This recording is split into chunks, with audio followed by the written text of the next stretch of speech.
ಈ ತರ ಎಲ್ಲ ಹೇಳಿ ಆಯ್ತು. ಏನು ಮಂಜು ಮತ್ತು ಶರ್ಮಿಕ ಇನ್ನಿಬ್ಬರಿಗೂ ಸಿಗ್ತಾ ಇರೋದು ಅಡ್ವಾಂಟೇಜ್ ಏನಂದ್ರೆ ಯಾವ್ದಾದ್ರು 2 ಟೇಬಲ್ ಅಂದ್ರೆ 2 ಪ್ಲೇಟ್ಗೆ 5 ನಿಮಿಷ ಸ್ಟವ್ ಆಫ್ ಓಕೆ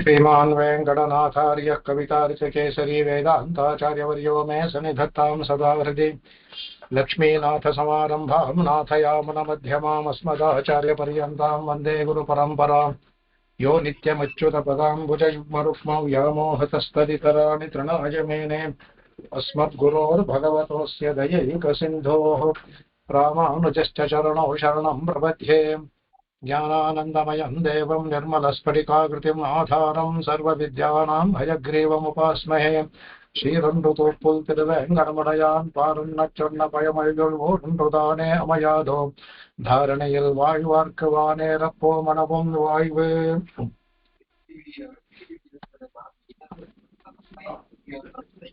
ಅರ್ಥಕೊಂಬೆ ಇದರ ವ್ಯಾಖ್ಯಾನ ಮಾಡ್ತಾ ಇದ್ವಿ. ಅದರಲ್ಲಿ ಇನ್ನ ಕೆಲವು ವಿಷಯಗಳನ್ನ ಹೇಳೋದಿತ್ತು, ಅದನ್ನ ಇವತ್ತು ಮುಗಿಸ್ಬಿಟ್ಟು ಮುಂದೆ ಶ್ಲೋಕಕ್ಕೆ ಹೋಗೋಣ. ಅದಕ್ಕೆ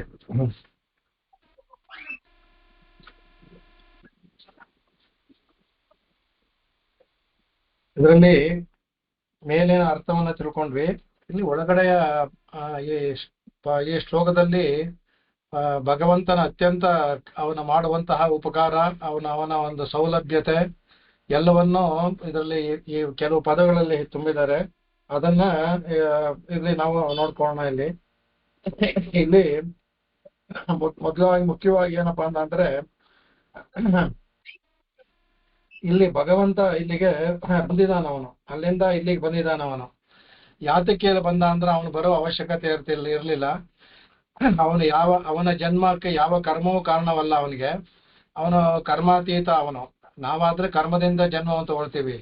ಆದ್ರೂ ಸಹ ಅವನು ತಮ್ಮ ಉಪಯೋಗಕ್ಕೋಸ್ಕರ, ನಮ್ಮನ್ನ ಉದ್ಧಾರ ಮಾಡೋದಕ್ಕೋಸ್ಕರ ಅವನ ಅವತಾರ ಜನ್ಮಗಳನ್ನ ಭಗವಂತ ತಗೊಳ್ತಾನೆ. ಅದನ್ನ ಇಲ್ಲಿ ವಿಶೇಷವಾಗಿ ತೋರಿಸ್ಕೊಟ್ಟಿದ್ದಾರೆ. ಅದರಲ್ಲಿ ಮುಖ್ಯವಾಗಿ ಹೇಳ್ತಾರೆ ಏನಪ್ಪಾ ಅಂತಂದ್ರೆ, ಒಬ್ಬ ಚೇತನ ಉದ್ಧಾರ ಆಗ್ಬೇಕಾದ್ರೆ ಅವರಿಗೆ ಆಚಾರ್ಯರ ಒಂದು ಸಂಸರ್ಗ ಏರ್ಪಡಬೇಕು. ಅಂದ್ರೆ ಅವರ ಒಂದು ಆಚಾರ್ಯತ್ವ ದೊರಿಬೇಕು ಅವನಿಗೆ. ಅದಕ್ಕೆ ಸ್ವಾಮಿನ ರಹಸ್ಯದಲ್ಲಿ ತೋರಿಸ್ಕೊಟ್ಟಿದ್ದಾರೆ. ಅದಕ್ಕೆ 6 ಕಾರಣಗಳು ಹೇಳ್ತಾರೆ.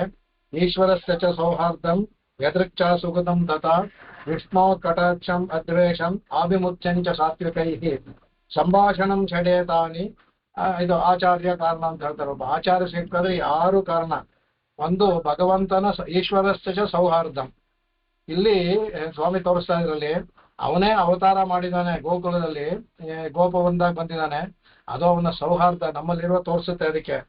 ಆಮೇಲೆ ನಮಗೆ ಯದೃಚ್ಛಾ ಸುಕೃತಂ ಅಂದ್ರೆ ನಾವು ಮಾಡ್ಬೇಕು ಅಂತ ಮಾಡೋದಲ್ಲ, ಅದು ಯದೃಚ್ಛ ಅಂದ್ರೆ ಯಾವುದೋ ಒಂದು ಕಾರಣದಿಂದ ನಾವು ಮಾಡ್ತೀವಿ. ಅದಕ್ಕೆ ಯಾರೋ ಮಾಡ್ತಾರೆ, ಯಾರೋ ಬರ್ತಾರೆ, ಬಂದ್ಬಿಟ್ಟು ತಿರುಪತಿಗೆ ಯಾವ ದಾರಿ ಹೋಗ್ಬೇಕಾದ್ರೆ ತಿರುಪತಿ ಮಲೆಗೆ ಅಂದ್ಬಿಟ್ಟು ದಾರಿ ತೋರಿಸ್ತೀವಿ.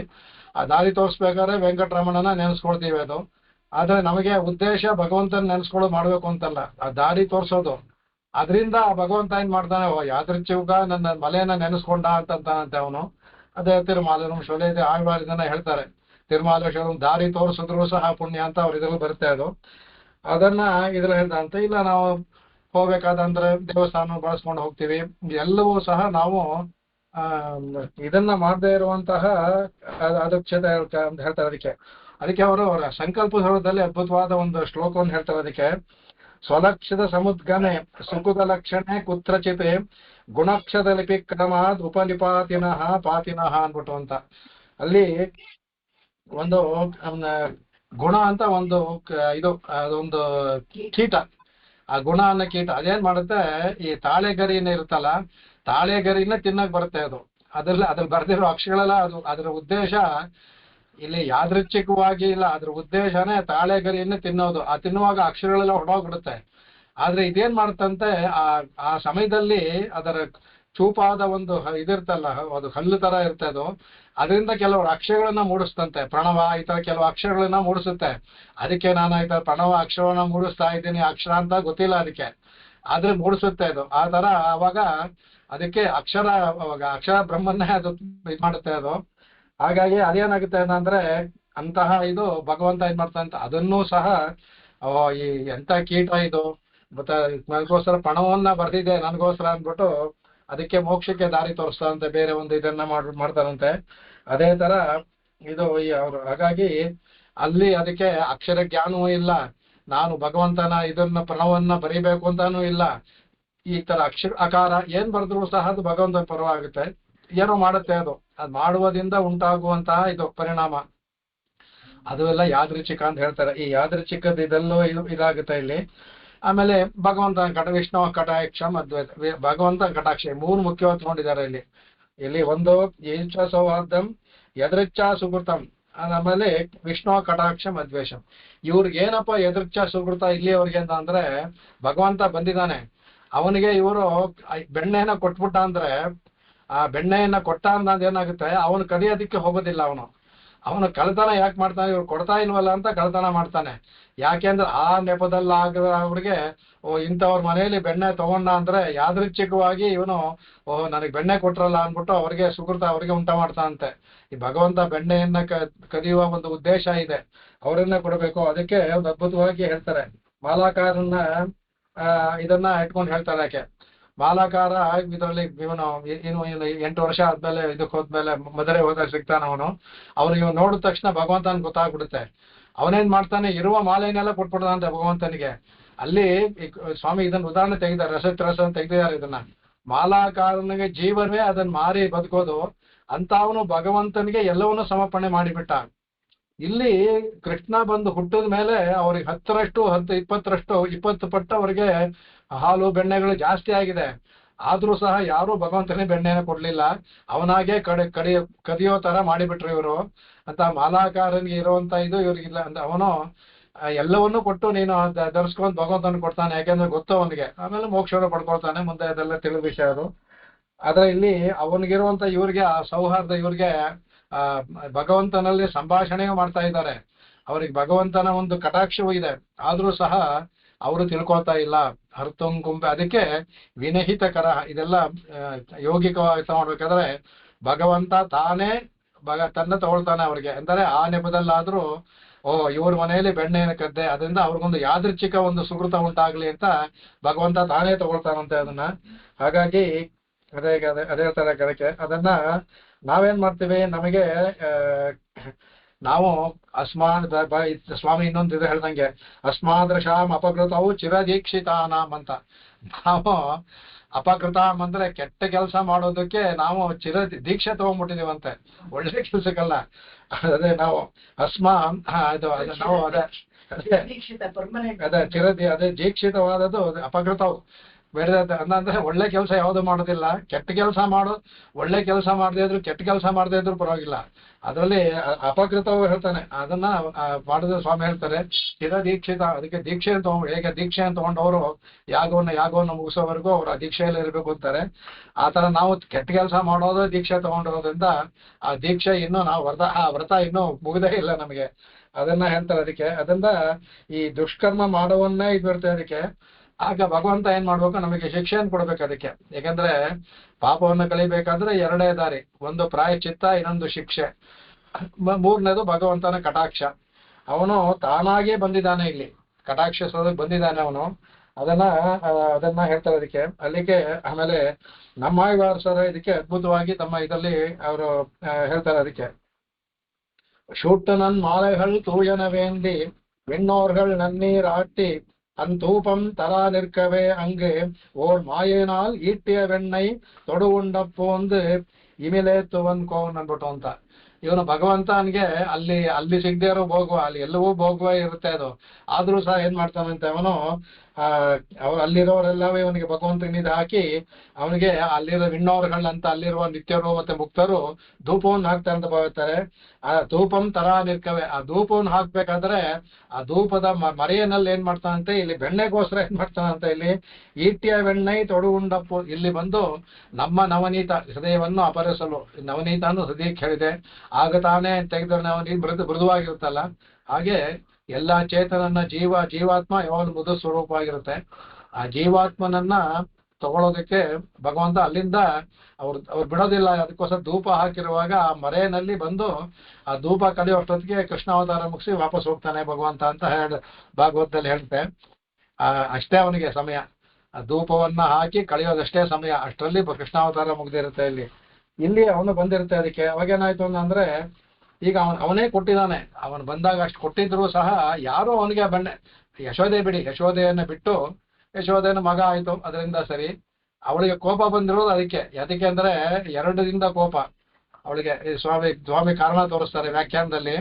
ಒಂದು, ಮಗನಿಗೆ ಇಲ್ಲಿ ಮನೆಯಲ್ಲಿ ಇಷ್ಟೆಲ್ಲ ಮಾಡಿದ್ದೀನಲ್ಲ, ಅಲ್ಲಿ ಹೋಗಿ ಇನ್ನೊಬ್ಬರ ಮೇಲೆ ಇನ್ನೇ ನಮ್ಮಲ್ಲಿ ಬೇಕಾದಷ್ಟಿದೆ, ನಾನೇ ದೃಷ್ಟಿ ಆಗ್ಬಾರ್ದು, ನಾನೇ ತೆಗೆದಿಟ್ಟಿದ್ದೀನಿ, ಅದನ್ನ ಬಿಟ್ಟು ಇವನು ಹೋಗ್ತಾನಲ್ಲ ಇವನಿಗೆ ಅಂತ ಕೋಪ ತಾಯಿಗೆ. ಅಲ್ಲಿ ಇವರೆಲ್ಲ ಹೇಳ್ತಾರೆ, ಬಂದು ಇವನ ಮೇಲೆ ದೂರ್ ಕೊಡ್ತಾ ಇರ್ತಾವ, ನಿನ್ ಮಗ ಬಂದು ಇದಕ್ಕದ್ದ, ನನ್ನ ಮಡಕೆ ಹೊಡ್ದ, ಇದು ಮಾಡ್ದ, ನನ್ ಮಗಳ ಕೈ ಹಿಡಿದ, ಅವಳು ಬಳೆ ಕಿತ್ಕೊಂಡು ಹೋಗಿ ಹಣ್ಣು ಇದೆಲ್ಲ ಮಾಡ್ತಾ ಇರ್ತಾರೆ, ಕೇಳಕ್ಕೆ ಆಗ್ತಾ ಇಲ್ಲ ಅವನಿಗೆ. ಅದರಿಂದ ಅವ್ರ ಮೇಲೆ ಕೋಪವನ್ನ ಕೃಷ್ಣನ್ ತೋರಿಸ್ತಾಳೆ ಇವಳಿಗೆ. ಮೂರನೇದು ಇನ್ನೊಂದು ಕಾರಣ ಹೇಳ್ತಾರೆ ಸ್ವಾಮಿ ಇದ್ರದ್ದ ಯಾದವ ಹಬ್ಬದಲ್ಲಿ, ಎಲ್ಲಕ್ಕಿಂತ ಏನಂತೆ ಅಂದ್ರೆ ಅವಳಿಗೆ ಅಂತೆ, ಎಲ್ಲಿ ಇವನಿಗೆ ಅಂದ್ರೆ ಬೆಣ್ಣೆಯನ್ನ ತಿಂದು ಅಜೀರ್ಣವಾಗ್ಬಿಡುತ್ತೋ, ಸ್ವಲ್ಪ ತಿಂದ್ರೆ ಪರವಾಗಿಲ್ಲ, ಎಲ್ಲಾ ಮನೆಯಲ್ಲಿ ತಿಂತಾ ಇದ್ದಾನೆ ಇವನು, ಇಲ್ಲಿ ಅಜೀರ್ಣವಾಗ್ಬಿಡುತ್ತಲ್ಲ, ಇವನಿಗೆ ಅಜೀರ್ಣವಾದ್ರೆ ಕಾಯಿಲೆ ಬರುತ್ತೆ. ಹಾಗಾಗಿ ಇವಳಿಗೆ ಆ ಒಂದು ಯೋಚನೆ, ಇವಳಿಗೆ ಎಲ್ಲವನ್ನು ಸೇರಿ ಕೋಪದಿಂದ ಕಟ್ಟೋದಕ್ಕೆ ಅದಕ್ಕೆ ಅವಳಿಗೆ ಬರ್ತಾನಂತೆ ಅವಳು.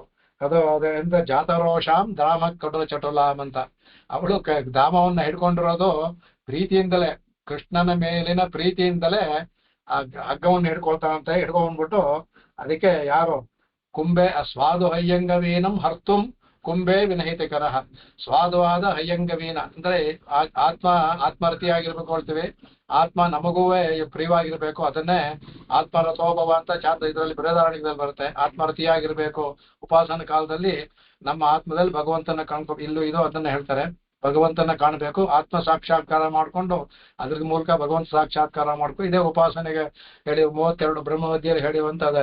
ಮುಖ್ಯವಾಗಿ ಆತ್ಮ ಸಾಕ್ಷಾತ್ಕಾರ, ಅದ್ರ ಭಗವಂತನ್ನೇ ವಸ್ತುವಾಗಿ ಮಾಡಿದ್ರೆ ನೇರವಾಗಿ ಭಗವಂತನ ಸಾಕ್ಷಾತ್ಕಾರ ಆಗುತ್ತೆ.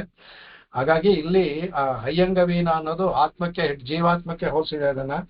ಅದನ್ನ ಭಗವಂತ ಹೇಳ್ತಾನೆ. ಅವನಿಗೇನಂತ ಫಲಂ ಪುತ್ರಂ ಪುಷ್ಪಂ ತೋಯಂ ಏಮೇ ಭಕ್ತ ಪ್ರಯಚ್ಛೈತೆ ಅಂತ ಅವನಿಗೆ ಗೀತೆಯಲ್ಲಿ ಹೇಳೋ ತರ ಏನು ಕೊಟ್ಟರು ತಗೊಳ್ತಾನೆ. ಅವನು ಕೇಳಿದವ್ರು ನಿಮ್ಮ ಆತ್ಮವನ್ನ ಅಂಜಲಿಂ ಯಾಚಮಾನ ಅಂತ ಕಡೆ 28ನೇ ಶ್ಲೋಕದಲ್ಲಿ ಹೇಳ್ತಾರಲ್ಲ, ಹಾಗೆ ಕೈ ಮುಗಿದು ಕೇಳ್ತಾನಂತೆ ಭಗ ಅಂಜಲಿಯಿಂದ ಏನ್ ಕೈ ಮುಗಿರಿ ಸಾಕು ನನಗೆ, ಬೇರೆ ಏನು ಬೇಡ ಅನ್ಬಿಟ್ಟು ಅಂತ.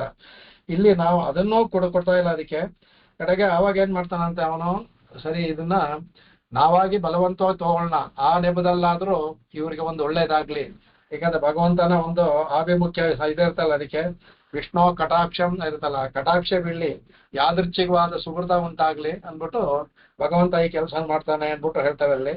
ಆಮೇಲೆ ಇದರಲ್ಲಿ ಒಂದು ಪ್ರಶ್ನೆಯನ್ನು ಹಾಕೊಳ್ತಾರೆ ಇದರಲ್ಲಿ, ಏನಪ್ಪಾ ಅಂದ್ರೆ ಸಾಧಾರಣವಾಗಿ ನಮಗೇನು ಅಂದ್ರೆ ಇಲ್ಲಿ ಕಳ್ಳತನ ಮಾಡೋದು, ಚೋರ್ತನ ಮಾಡೋದು ತಪ್ಪು, ಶಾಸ್ತ್ರದಲ್ಲಿ ಹೇಳಿದೆ. ಕಳ್ಳತನ ಮಾಡಬಾರ್ದು ಅಂತ ಶಾಸ್ತ್ರದಲ್ಲೇ ಹೇಳಿದೆ. ಆವಾಗ ಇದರಲ್ಲಿ ಹೇಳ್ತಾರೆ, ಇದರಲ್ಲಿ ಇವನು ಈ ತರ ಭಗವಂತನೇ ಕಳ್ಳತನ ಮಾಡಿದ್ರೆ, ಇವನು ಹಯ್ಯಂಗವೇನ ಏನೇ ಕಾರಣ ಇದ್ರೂ ಸಹ ಇವನಿಗೆ ಚೌರ್ಯ ಆಗುತ್ತೆ, ಇವನು ಚೌರ್ಯ ದೋಷ ಬಂದ್ಬಿಡ್ತಲ್ಲ, ಭಗವಂತನಿಗೂ ಚೌರ್ಯ ದೋಷ ಬರುತ್ತೆ. ಒಂದು ಏನಾದ್ರೆ ಶಾಸ್ತ್ರ ವಿರುದ್ಧವಾಗುತ್ತೆ, ಜನಗಳು ತಪ್ಪ ತಿಳ್ಕೊಳ್ತಾರಲ್ಲ, ಇವನು ಮಾಡಿ ಭಗವಂತ ತೋರಿಸೋದಿಲ್ಲ ಅಂತ ಪ್ರಶ್ನೆವನ್ನು ಹಾಕೊಳ್ತಾರೆ.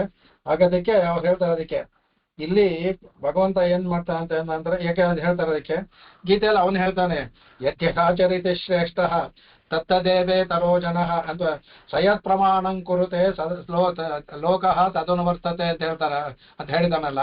ಹಾಗೆ ಇವನೇ ದಾರಿ ಹಾಕೊಟ್ಟಂಗಾಯ್ತಲ್ಲ, ಕಳ್ತನ ಮಾಡ್ಬೋದು, ಕಳ್ತನ ಮಾಡೋದು ತಿನ್ಬೋದು. ಯಾಕೆಂದ್ರೆ ಇವರಂತ ಚಾರುವಾಕರ ಇದೆ, ಋಣಂಕೃತ್ವ ಘೃತಂ ಪಿಬೇತ್ ಅಂತ, ಸಾಲ ಮಾಡಿ ಆದ್ರೂ ತಿನ್ನು, ಇಲ್ಲ ಅದು ಕಳ್ತನ ಮಾಡೋದು ತಿನ್ನು ಅಂತ ಅವ್ರು ಹೇಳ್ತಾರಲ್ಲ. ಈ ಭಗವಂತನ ಮಾಡೋದು ಅದೇ ಆಗುತ್ತಲ್ಲ ಅನ್ಬಿಟ್ಟು ಅಂತ ಹೇಳ್ತಾರೆ. ಮುಖ್ಯವಾಗಿ ಕಳ್ಳತನ ಮಾಡೋದು ದೋಷ ಪಾಪ ಅನ್ಬೇಕಾದ್ರೆ ಭಗವಂತನಿಗೆ ಆ ಪಾಪ ಬರುತ್ತಲ್ಲ ಅನ್ನುವಾಗ ಅವಾಗ ಹೇಳ್ತಾನೆ ಇಲ್ಲಿ ಭಗವಂತನ ಈ ಕಳ್ಳತನ ಮಾಡೋದಕ್ಕೆ ಒಂದು ಮೊದಲು ಹೇಳ್ತಾರೆ, ಅವನು ಭಗವಂತನಿಗೆ ಈ ಪಾಪ ಪ್ರಾಯಶ್ಚಿತ್ತ ಎಲ್ಲೂ ಯಾರಿಗೆ ಕರ್ಮಾನುಗುಣವಾಗಿ ಈ ಪ್ರಕೃತಿಯ ಇದನ್ನ ಕರ್ಮವನ್ನು ಅನುಭವಿಸ್ತಿರುವಂತಹ ಚೇತನರಿಗೆ ಮಾತ್ರ ಈ ಪಾಪ ಪ್ರಾಯಶ್ಚಿತ್ತ ಇಲ್ಲ. ಅವನು ಕಾರಣ, ಜಗತ್ ಕಾರಣ, ಎಲ್ಲವನ್ನು ಕಾಪಾಡುವವನು. ಅವನಿಗೆ ಯಾವುದು ಬರೋದಿಲ್ಲ, ಅವನಿಗೆ ಯಾವ್ದು ಕರ್ಮವೂ ಅವನಿಗೆ ಅಂಟೋದಿಲ್ಲ. ಅವನನ್ನ ನೆಂಚ್ಕೊಂಡ್ರೆ ನಮಗೂ ಅಂಟೋದಿಲ್ಲ, ಅವನಿಗೆಲ್ಲ ಅಂಟುತ್ತೆ. ಹಾಗಾಗಿ ಭಗವಂತನಿಗೆ ಈ ಚೋರ ಪಾಪ ಅನ್ನೋದು ಅವನಿಗೆ ಬರೋದಿಲ್ಲ. ಯಾಕೆಂದ್ರೆ ಅವನಿಗೆ ಇದಿಲ್ಲ.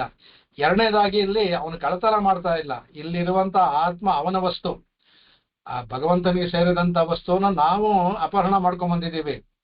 ನಮ್ಮ ಚೌರ್ಯದ ತಪ್ಪಿಸೋದಕ್ಕೆ ಹೇಳ್ತಾರೆ, ನಮ್ಮ ಚೌರ್ಯದ ಒಂದು ಯಾವ ಒಂದು ಇದಿದೆಯಾ ಪಾಪ ಇದೆಯಲ್ಲ ಅದನ್ನ ತಪ್ಸಕ್ಕೆ ಅವನೇ ಚೌರ್ಯವನ್ನು ಮಾಡ್ತಾನಂತೆ ಭಗವಂತ.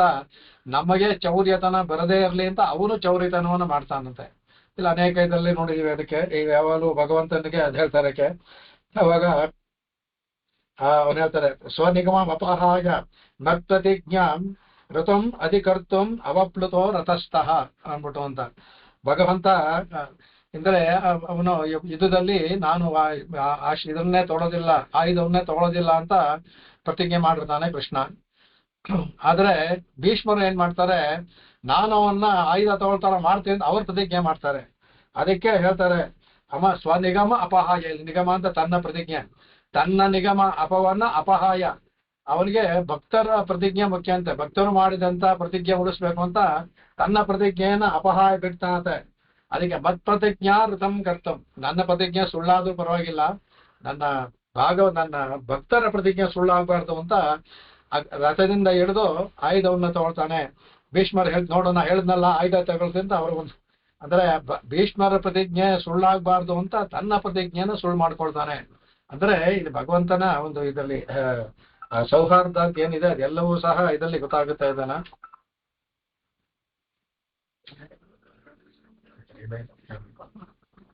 ಹಾಗಾಗಿ ಇದು ಅದನ್ನ ಹೇಳ್ತಾರೆ. ಹೇಳ್ತಾರೆ ಅದಕ್ಕೊಂದು ಇದನ್ನು ಕೊಡ್ತಾರೆ. ತೇಜಿಯೇ ಸಾಂ ನ ದೋಷಾಯ ವನ್ಹೇ ಸರ್ವಭುಜೋಯತ.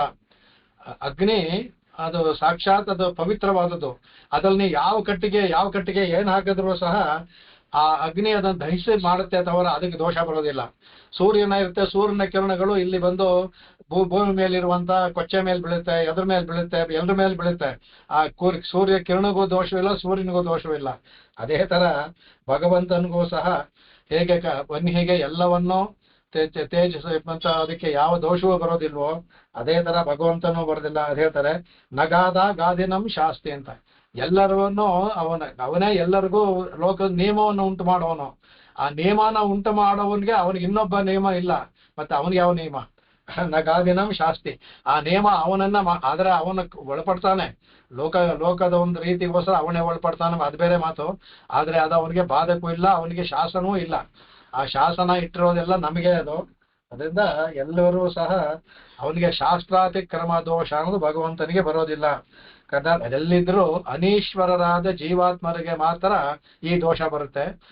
ಆ ದೋಷವನ್ನ ತಪ್ಪಿಸೋದಕ್ಕೆ ಅವನು ತಾನು ಕಳ್ಳತನವನ್ನು ಮಾಡ್ತಾನೆ. ಹೇಗೆ ಭೀಷ್ಮರ ಪ್ರತಿಜ್ಞೆ ಉಳಿಸೋಕೆ ತನ್ನ ಪ್ರತಿಜ್ಞೆನೇ ಬಿಟ್ನೋ, ಇಲ್ಲಿ ಲೋಕದಲ್ಲಿ ನಮಗೆ ಚೌರ್ಯ ಅದು ಇದ್ದೇ ಇರುತ್ತೆ. ಅದು ಭಗವಂತನ ಆತ್ಮ ಸಮರ್ಪಣೆ ಮಾಡಿದ್ರು ಆತ್ಮಾಪ ಚೌರ್ಯ ಇದೆ, ಆತ್ಮಾಪಹರಣ ಚೌರ ಇದ್ದೇ ಇರುತ್ತೆ. ಅದು ಸಮರ್ಪಣೆ ಮಾಡಿದಾಗ ಭಾವನೆಯಿಂದ ನಾನು ತಿಳಿದೇ ಮಾಡದೆ ಬಿಟ್ಟಾಗ ಹೋಗುತ್ತೆ ಇದು. ಅದನ್ನು ತಪ್ಪಿಸೋದಕ್ಕೆ ಭಗವಂತ ಏನ್ ಮಾಡ್ತಾನೆ, ತಾನು ಇದೆಲ್ಲವನ್ನು ಮಾಡ್ತಾನೆ ಅಂದ್ಬಿಟ್ಟು ಅದನ್ನ ಹೇಳ್ತಾರೆ. ಅದಕ್ಕೆ ಅಂದ್ರೆ ಅಷ್ಟು ಹೇಳ್ತಾರೆ ಕಡೆಗೆ. ಅದಕ್ಕೋಸ್ಕರ ಏನ್ ಮಾಡ್ತಾನಂತೆ ಅವನು ಅನೇಕ ಅವತಾರ ಜನ್ಮಗಳನ್ನ ತೆಗಿತಾನಂತೆ ಅವನು. ಅದಕ್ಕೆ ಬಹುನಿಮೆ ವ್ಯತೀತಾನಿ ಜನ್ಮಾನಿ ತವಚಾರ್ಜುನ ಅಂತ ಕೃಷ್ಣನ್ಗೆ ಹೇಳ್ತಾನಲ್ಲ. ನನ್ಗೆ ಹೇಳ್ತಾನೆ, ನಾನು ನೀನು ಒಟ್ಟಿಗೆ ಇದ್ವಲ್ಲ, ಹೇಗೆ ನೀನು ಯೋಗವನ್ನು ಉಪದೇಶ ಮಾಡಿದೆ, ವಿಭಸ್ ವೈದ್ಯನ ಮಂತ ಯೋಗನೆ ಅಂತ ಹೇಳುವಾಗ ಹೇಳ್ತಾನೆ, ನನಗೂ ನಿನ್ಗೂ ಈಗ ನೋಡ್ತಾ ಇದೀಯಾ ಅನೇಕ ಜನ್ಮಗಳು ಕಳಿದೆ. ಅಂದ್ರೆ ಭಗವಂತನು ಅನೇಕ ಅವತಾರಗಳನ್ನ ಮಾಡಿದಾನೆ, ಜನ್ಮಗಳು ತಗೊಂಡಿದ್ದಾನೆ. ಆದ್ರೆ ಅವನ್ ಮಾಡಿರೋ ಅವತಾರ ಏನು ಅಂದ್ರೆ ಅವನು ಅದನ್ನ ಹೇಳ್ತಾರೆ. ಅದಕ್ಕೆ ಅದ್ಭುತವಾಗಿ ಆದ್ರೂ ಸಹ ಭಗವಂತ ಅವತಾರನ ಮಾಡ್ತಾನೆ, ಕಷ್ಟಗಳನ್ನ ಅನುಭವಿಸ್ತಾನೆ, ದೋಷಗಳನ್ನ ಅನುಭವಿಸ್ತಾನೆ, ಎಲ್ಲವನ್ನೂ ಪಡ್ಕೊಳ್ತಾನೆ. ಇಲ್ಲಿ ಅದೆಲ್ಲರೂ ಕಳ್ಳ ಕಳ್ಳ ಅಂತ ಹೇಳ್ತಾರೆ, ಕೆಲವರು ಹೊಡೆದಿರ್ಬೋದು, ಇನ್ನು ಕೆಲವರು ಅಂದ್ರೆ ಇವನು ನಂದನ ಮಗ ಅಂತ ಹೊಡಿದೇ ಇರ್ಬೋದು, ಅದ್ರ ಬೈದಿರ್ತಾರೆ, ಅವನು ಬಂದು ದೂರು ಕೊಟ್ಟಿರ್ತಾರೆ ಯಶೋದೆಗೆ, ನಂದನ ಹತ್ರ ದೂರು ಕೊಟ್ಟಿರ್ತಾರೆ. ಇದೆಲ್ಲವೂ ಅವನಿಗೆ ಬೇಕಾಗಿತ್ತ ಅಂದ್ಬಿಟ್ಟು ಅದಕ್ಕೆ ಇದರಲ್ಲಿ ದಯಾಶಯದಲ್ಲಿ ಅದ್ಭುತವಾಗಿ ಸ್ವಾಮಿ ಶ್ಲೋಕ ಆಗ್ತಾರೆ. ಬಹೂನಿಮೆ ಇದಲ್ಲ ಹೇಳ್ತಾನೆ, ಅವತರಣ ವಿಶೇಷೈ ಆತ್ಮಲೀಲಾಪದೇಶೈ ಅವಮತಿ ಮನುಕಂಪೆ ಮಂದಚಿತ್ತೇಶು ವಿಂಧನ್ನೆ ವೃಷಭಶಿಖರಿನಾಥ ತ್ವನ್ನಿದೇಶೇನ ನೂನಂ ಭಜತಿ ಶರಣ ಭಾಜಾಂ ಭಾವಿನೋ ಜನ್ಮಭೇದಾನ್ ಅಂತ ಹೇಳ್ತಾರೆ. ಅದರಲ್ಲಿ ಅವರು ಯಾರೋ ಅನುಕಂಪೆ ಅಂತ ದಯಾದೇವಿಗೆ ಸಂಬೋಧನೆ. ಅನುಕಂಪೆ ಅಂದ್ರೆ ದಯಾದೇವಿಯೇ ಭಗವಂತ ಏನ್ ಮಾಡ್ತಾನಂತೆ, ವೃಷಭ ಶಿಖರಿನಾಥ ಅಂದ್ರೆ ಶ್ರೀನಿವಾಸನಿಗೆ ಹೇಳ್ತಾನ, ಅವನೇನ್ ಮಾಡ್ತಾನಂದ್ರೆ ತ್ವನ್ನಿದೇಶೇನ, ನೀನು ಭಗವಂತನಿಗೆ ನಿರ್ದೇಶನ ಕೊಡ್ತೀಯ. ಯಾವ ಹೇಳ್ತಾಳೆ ಅದಕ್ಕೆ, ಭಗವಂತನು ಕೂಡ ಅವಳ ಶಾಸನವನ್ನು ಮಾಡ್ತಾಳೆ ಅನ್ಬಿಟ್ಟು ಅಂತ ಹೇಳ್ತಾಳೆ ಅದಕ್ಕೆ. ಇವಳ ಲೀಲಾ ತುಂಗಸ್ತನ ಹೇಳ್ತಾರಲ್ಲ, ಸುತ್ತ ಉದ್ಭೋಜ್ಯ ಕೃಷ್ಣಂ ಪಾರಾರ್ಥ್ಯಂ ಸ್ವಂ ಅಂತ ಅವನಿಗೆ ಶ್ರುತಿಪರ ಅಂತ 100 ಅವಳು ಉಪದೇಶ ಮಾಡ್ತಾಳೆ ಅಂತ ಇಲ್ಲಿ ಹೇಳ್ತಾಳಂತೆ. ಇವಳು ತ್ವನ್ನಿದೇಶೇನ ನಮ್ಮವನು, ನಿನ್ನ ಒಂದು ನಿರ್ದೇಶ, ನೀ ಭಗವಂತಿಗೆ ಹೇಳ್ತೀಯ ಅವತರಣ ಮಾಡ್ತಾ ಇದ್ದೆ ಜನಗಳಿಗೆ ಹೇಗೆ ಗೊತ್ತಾಗುತ್ತೆ, ಅವರ ಸೌಲಭ್ಯವನ್ನು ತೋರಿಸಿ ಅವ್ರನ್ನ ಮಾಡು ಅಂತ ಹೇಳ್ತಾರೆ. ಅದಕ್ಕೆ ಏನ್ ಮಾಡ್ತಾರೆ ಭಗವಂತ, ಅವತರಣ ವಿಶೇಷೈ ಆತ್ಮಲೀಲಾಪದೇಶೈ, ತಾನು ದಯಾದೇವಿಯ ಒಂದು ಆ ಶಾಸನದ ಮೇಲೆ ತನ್ನ ಲೀಲೆಯಿಂದ ಅನೇಕ ಅವತಾರಗಳನ್ನ, ತನಗೆ ಬೇಕಾದ ಅವತಾರಗಳನ್ನ ಮಾಡ್ತಾನಂತೆ, ತಗೊಳ್ತಾನಂತೆ. ಆದ್ರೆ ಏನ್ ಮಾಡ್ತಾನೆ ಅವನು ಚಿತ್ತೇಶೋ ಅವಮತಿ ಬಿಂದನ್ನೆ, ಮಂದಚಿತ್ತರಾದ ನಾವು, ನಮಗೆ ಭಗವಂತ ಯಾರೂ ಗೊತ್ತಿಲ್ಲ, ಮಂದಚಿತ್ತಾದ ನಮ್ಮಿಂದ ಭಗವಂತ ಅವಮತಿ ಬಿಂದನ್ನೆ ಅವಮಾನವನ್ನು ಪಡ್ತಾನಂತೆ ಭಗವಂತ. ಅದಕ್ಕೆ ಹೇಳ್ತಾರೆ ಅದಕ್ಕೆ ಅವಜಾನಂತಿ ಮಾಂ ಮೂಢಾಹ ತನು ಮಾನುಷಿ ತನು ಮಾಶ್ರಯಂ ಅಂತ ಭಗವಂತ ಹೇಳ್ತಾನಲ್ಲ. ಈ ಮೂಢ ಜನಗಳು ನಾನು ಮನುಷ್ಯರ ಶರೀರ ಬಂದಿರೋದ್ರಿಂದ ನನ್ನನ್ನ ತಿಳ್ಕೊಳ್ದೆ ಹೋಗಿದ್ದಾರೆ ಅಂತ. ಅದೇ ತರ ಇವನು ಅವಮತಿ, ಇದರಿಂದ ಅವನು ಅವಮಾನ ಪಡ್ತಾನಂತೆ. ಇಲ್ಲಿ ತಾಯಿ ಕಟ್ಟಕ್ ಬಂದ್ಲು, ಅಲ್ಲಿ ಬಂದು ಮುಂದೆ ಏನೇನು ಅವಮಾನ ತೋರಿಸ್ತಾರೆ ಮುಂದಿನ ಶ್ಲೋಕ. ಇದು 2-3 ಪ್ರಾಶ ಒಟ್ಟೊಟ್ಟಿಗೆ ಒಂದೇ ತರ ಬರುತ್ತೆ ಅದು. ಅಲ್ಲಿ ಎಲ್ಲರೂ ಇವನಿಗೆ ಬೈಯೋದು, ತಗೊಂಡೋಗಿ ಇವನ್ನ ಕರ್ಕೊಂಡೋಗಿ ಕಟ್ಟಿ ಅವನ್ನ ಕಟ್ಟಾಕು ಅಂತ ಇದು ಹೇಳೋದು, ಇದೆಲ್ಲ ಅವಮಾನವನ್ನ ಭಗವಂತ ಪಡ್ತಾನಂತೆ. ಯಾರಿಂದ? ಮಂದಚಿತ್ತೇಶು, ನಮ್ಮಂತ ಮಂದಚಿತ್ತರಿಂದ ಅವಮಾನ ಪಟ್ಕೊಂಡು ಬರ್ತಾನಂತೆ ಅದಕ್ಕೆ. ಆದ್ರೂ ಸಹ ಅವನು ನೂನಂ ಬಗೆದೆ ಶರಣಭಾಜಾಂ ಭಾವಿನೋ ಜನ್ಮಭೇದಾನ್, ಅವನು ಭಾವಿನಃ ಅಂದ್ರೆ ಇದು ಏನೋ ಫ್ಯೂಚರ್ ಟೆನ್ಸ್, ಅದು ಭವಿಷ್ಯತ್ ಕಾಲ. ಇಷ್ಟೇ ಅಲ್ಲ, ಇನ್ನೂ ಜನ್ಮವನ್ನು ತೆಗಿತಾನಂತೆ, ಇನ್ನೂ ಮುಂದಕ್ಕೆ ಇಷ್ಟೆಲ್ಲ ಅವಮಾನ ಪಟ್ಟರು ಸಹ ಜನ್ಮಭೇದಾನೆ 2 ಅರ್ಥ ಮಾಡ್ಬೋದು. ಒಂದು ಬೇರೆ ಬೇರೆ ವಿಧವಾದ ಜನ್ಮವನ್ನು ಪಡಿತಾನೆ ಅಂತ ಒಂದು, ನನ್ನ ಜನ್ಮವನ್ನ ಭೇದಿಸೋದಕ್ಕೋಸ್ಕರ ಅವನ ಅವತಾರ ಅಂದ್ರೆ ಆಚಾರ್ಯನ ತಗೋಬೋದು ಅದರಲ್ಲಿ, ಆಚಾರ್ಯ ಮೂಲಕ. ಅದರಿಂದ ನಮ್ಮ ಜನ್ಮವನ್ನ ಭೇದಿಸೋದಕ್ಕೆ ಅವನು ಅನೇಕ ವಿಧವಾದ ವಿಧವಾದ ಜನ್ಮವನ್ನು ಅವನು ಪಡಿತಾನಂತೆ. ಅವಮಾನ ಪಟ್ಟರು ಸಹ ಇನ್ನೂ ಮುಂದಕ್ಕೂ ಮಾಡ್ತಾನೆ ಅನ್ಬಿಟ್ಟು ಅದ್ರಲ್ಲಿ ಹೇಳ್ತಾರೆ ಅದಕ್ಕೆ. ಅದಂದ್ರೆ ಆ ಭಗವಂತ ಏನ್ ಮಾಡ್ತಾನೆ ಅಂದ್ರೆ, ನಮ್ಮ ಜನ್ಮವನ್ನ ತಪ್ಪಿಸೋದಿಕ್ಕೆ ಅವನು ಜನ್ಮ ತೆಗಿತಾನೆ. ಅವನಿಗೆ ಜನ್ಮ ಇಲ್ಲ, ಅವನಿಗೆ ಯಾವುದಲ್ಲ, ಅವನಿಗೆ ಯಾವ ಇದು ಇಲ್ಲ, ಅವನಿಗೆ ಅಜಹ ಅಂತ ಹೇಳ್ತಾರೆ. ಅವನು ಯಾವ ಹುಟ್ಟೆ ಇಲ್ಲ ಅವನಿಗೆ. ಆದ್ರೂ ಸಹ ಅಜಾಯಮಾನೋ ಬಹುಧಾ, ಶ್ರುತಿ ಹೇಳುತ್ತೆ ಅಜಾಯಮಾನಃ ಬಹುಧಾ ವಿಜಾಯತೆ, ಅವನಿಗೆ ಅಜಾಯಮಾನ ಹುಟ್ಟಿಲ್ಲ, ಆದ್ರೂ ಬಹುಧಾ ವಿಜಾಯತೆ, ಆದ್ರೂ ಅನೇಕ ಜನ್ಮಗಳನ್ನ ಪಡ್ಕೊಳ್ತಾನೆ ಶ್ರುತಿ ಕೊಂಡಾಡುತ್ತೆ. ಅವನಿಗೆ ಹುಟ್ಟಿಲ್ದೆ ಯಾಕಪ್ಪ ಅಂದ್ರೆ, ಯಾತಕ್ಕೆ ಅಂದ್ರೆ ನಮ್ಮ ಜನ್ಮವನ್ನು ತಪ್ಪಿಸೋದಕ್ಕೆ ಅವನು ಜನ್ಮವನ್ನು ಪಡಿತಾನೆ. ಅದೇ ತರ ನಮ್ಮ ಕಳ್ತನವನ್ನ ತಪ್ಪಿಸೋದಕ್ಕೆ ಅವನು ಕಳ್ತನ ಮಾಡ್ತಾನೆ ಭಗವಂತ. ಇದೆಲ್ಲವೂ ಸಹ ಎಷ್ಟು ಒಂದು ಭಗವಂತ ನಮ್ಮ ಮೇಲೆ ಕರುಣೆ ಇದೆ ಅಂತ ಹೇಳ್ತಾರೆ ಅದಕ್ಕೆ. ಅದರಿಂದ ಅವನು ಹೇಳ್ತಾನೆ, ಅವನ ಕರ ಅಂತ ಹೇಳ್ತಾನೆ. ಅವನ ಕರ ಅಂತಂದ್ರೆ ಅವನು ಜ್ಯೋತಿಷಾನ್ ಜ್ಯೋತಿಷಿ ಅಂತ ಶ್ರುತಿ ಕೊಂಡಾಡುತ್ತೆ. ಅವನಿಗೆ ಜ್ಯೋತಿಷ್ಗೆಲ್ಲ ಜ್ಯೋತಿಷ್ ಅವನ ಕರ ಅನ್ನೋದು ಕಿರಣದ ತರ. ಅವನು ಕರ ಕಿರಣ ಅಂದ್ಬಿಟ್ಟು ಚಂಡ ಕಿರಣ ಅಂತ ಇದು ಹೇಳ್ತಾರಲ್ಲ, ಹಾಗೆ ಅವನ ಕಿರಣ ಅದನ್ನ ಏನ್ ಮಾಡ್ತಾನೆ ಅವನ ತನ್ನ ಜ್ಯೋತಿಷ್ ಆಗಿರುವಂತ ಅದನ್ನ ನವನೀತವಾಗಿ ನಮ್ಮ ಹೃದಯದಲ್ಲಿ ಭಗವಂತ ಕೈ ಹಾಕಿ ತೆಗಿತಾನಂತೆ. ಅದು ನಮ್ಮ ಜೀವಾತ್ಮವನ್ನ ತಗೊಳ್ತಾನಂತೆ ಅವನು. ಅಂದ್ರೆ ಅದು ಅವನ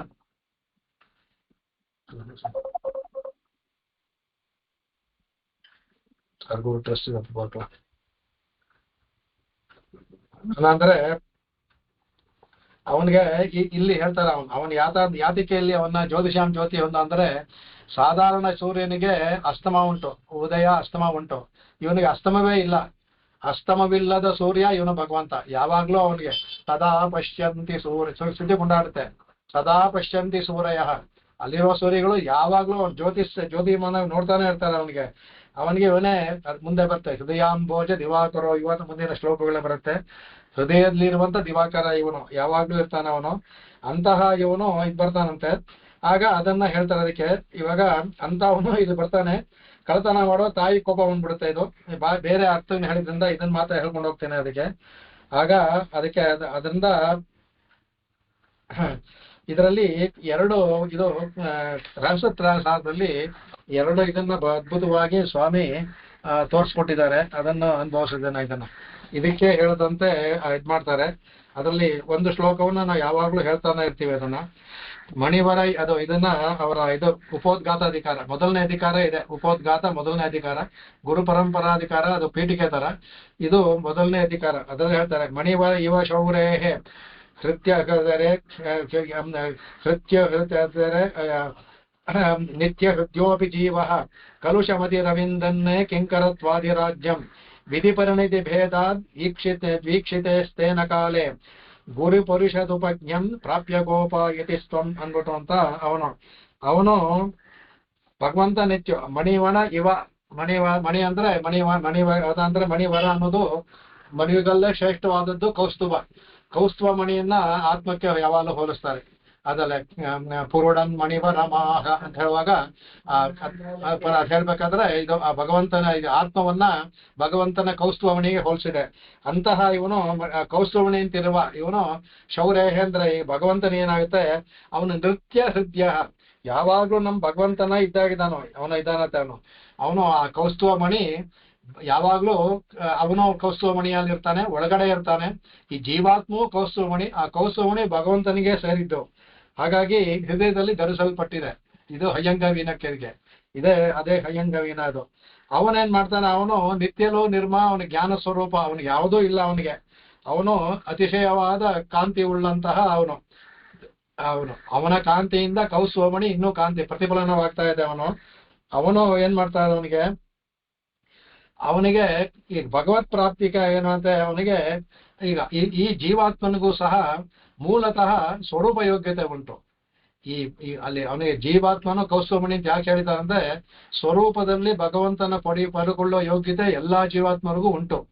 ಆದರೆ ಅದು ಯಾವಾಗ ಕಲುಷವಾಗುತ್ತೆ ಅಂತ ಅದು ಕಲುಷ ಮತಿರವಿಂದನ್ನೇ ಪ್ರಕೃತಿ ಮಂಡಲಕ್ಕೆ ಬಂದಾಗ ಕಲುಷವಾಗ್ಬಿಡುತ್ತೆ. ಅದು ಕಲುಷಮತಿ ರವೀಂದ್ರನ್ ಕಿಂಕರತ್ವಾದಿರಾಜ್ಯಂ ಎರಡು ಅರ್ಥದಲ್ಲಿ ಹೇಳ್ತಾರೆ. ಇಲ್ಲಿ ಬಂದು ಕಿಂಕರತ್ವ, ಅಲ್ಲಿ ನೋಡಿ ಈ ಕಿಂಕರತ್ವಾದಿರಾಜ್ಯಂ ಅನ್ನೋದು ಪ್ರಕೃತಿ ಮಂಡಲಕ್ಕೂ ಹೋಗುತ್ತೆ, ಪರಮಪದಕ್ಕೂ ಹೋಗುತ್ತೆ. ಪರಮಪದದಲ್ಲಿ ಅಲ್ಲಿರುವ ಕಿಂಕರತ್ವ ಭಗವತ್ ಶೇಷತ್ವ ಬಹಳ ಆಪ್ಯಾಯವಾದದ್ದು, ತುಂಬಾ ಬೇಕಾಗಿದ್ದದು. ಆ ಕಿಂಕರತ್ವ ಆದಿರಾಜ್ಯವನ್ನ ಬಿಟ್ಟು ನಾವು ಈ ಪ್ರಕೃತಿ ಮಂಡಲಕ್ಕೆ ಬಂದು ಇಲ್ಲಿ ಕಿಂಕರತ್ವಾದಿ ರಾಜ್ಯ ಮಾಡ್ತೀವಿ. ಇಲ್ಲಿ ಬೇರೆಯವ್ರಿಗೆ ಸೇವೆ ಮಾಡ್ಕೊಂಡು ಅದರಲ್ಲಿ ನಾವು ಉಳಿದಿದ್ದೀವಿ. ಅದ್ರ ಅಯಾತಿಕೆ ಅಂದ್ರೆ ಕಲುಷ ಮತಿ ರವೀಂದ್ರನ್ನೇ. ಅದರಿಂದ ಪ್ರಕೃತಿ ಮಂಡಲದಿಂದ ಕಲುಷ ಆಗ್ಬಿಟ್ಟು ಏನಾಗುತ್ತೆ, ನಮ್ಮ ಸ್ವರೂಪ ಮರೆಯಾಗ್ಬಿಡುತ್ತೆ, ತಿರೋಧಾನವಾಗ್ಬಿಡುತ್ತೆ. ಆ ಕಲುಷದಿಂದ ನಮ್ಮ ಸ್ವರೂಪ ಹೋಗ್ಬಿಡುತ್ತೆ. ಸ್ವರೂಪ ಹೋಗೋದ್ರಿಂದಾನೇ ಆ ಮಂದ ಚಿತ್ತ ಅಂತ ಹೇಳಿದ್ರಲ್ಲ, ಆ ತರ ಬರುತ್ತೆ. ಅದರಿಂದ ಇಲ್ಲಿ ಬಂದ್ಮೇಲೆ ಎಲ್ಲಾ ಸರ್ವಂ ಪರವಶಂ ಇಲ್ಲಿ ಬರೀ ದುಃಖ ಲೋಕದಲ್ಲಿ. ಇಲ್ಲಿ ಬಂದ್ಮೇಲೆ ಲೌಕಿಕದಲ್ಲಿ ಇದ್ದು ಅದು ಬರೀ ದುಃಖವನ್ನು ಕೊಡುವಂತದ್ರಲ್ಲೇ ಆಸೆ ಬಂದು ದುಃಖವನ್ನು ಸುಖ ಅನ್ಕೊಂಡು ಹಿಂದೆ ಹೋಗ್ತಾನೆ. ಅದು ಮರೀಚಿಗೆ ತರ ದುಃಖವೇ ಸಿಗುತ್ತೆ ಕಡೆಗೆ, ಆ ದುಃಖದಲ್ಲೇ ಇರ್ತಾನೆ ಅವನು. ಹಾಗೆ ಅದರಿಂದ ಹೇಳ್ತಾ ಅದಕ್ಕೆ ಆವಾಗ ಇದನ್ನ ಹೇಳ್ತಾರೆ. ಅದಕ್ಕೆ ಅವಾಗ ಸ್ವಾಮಿ ಇದನ್ನ ಮಾಡ್ತಾರೆ. ಅದಕ್ಕೆ ನಾವು ಅಲ್ಲಿದ್ದು ಬಂದ್ಬಿಟ್ವಿ, ಏನೋ ಯಾಕಂದ್ರೆ ಬರುವಾಗ ನಮಗೇನೋ ಬಂದ್ಬಿಟ್ಟಿವೆ, ಬಂದಾಗ್ಬಿಟ್ಟಿದೆ. ಈಗ ಅದಕ್ಕೆ ಚಿಂತಿಸಿ ಪ್ರಯೋಜನವಿಲ್ಲ.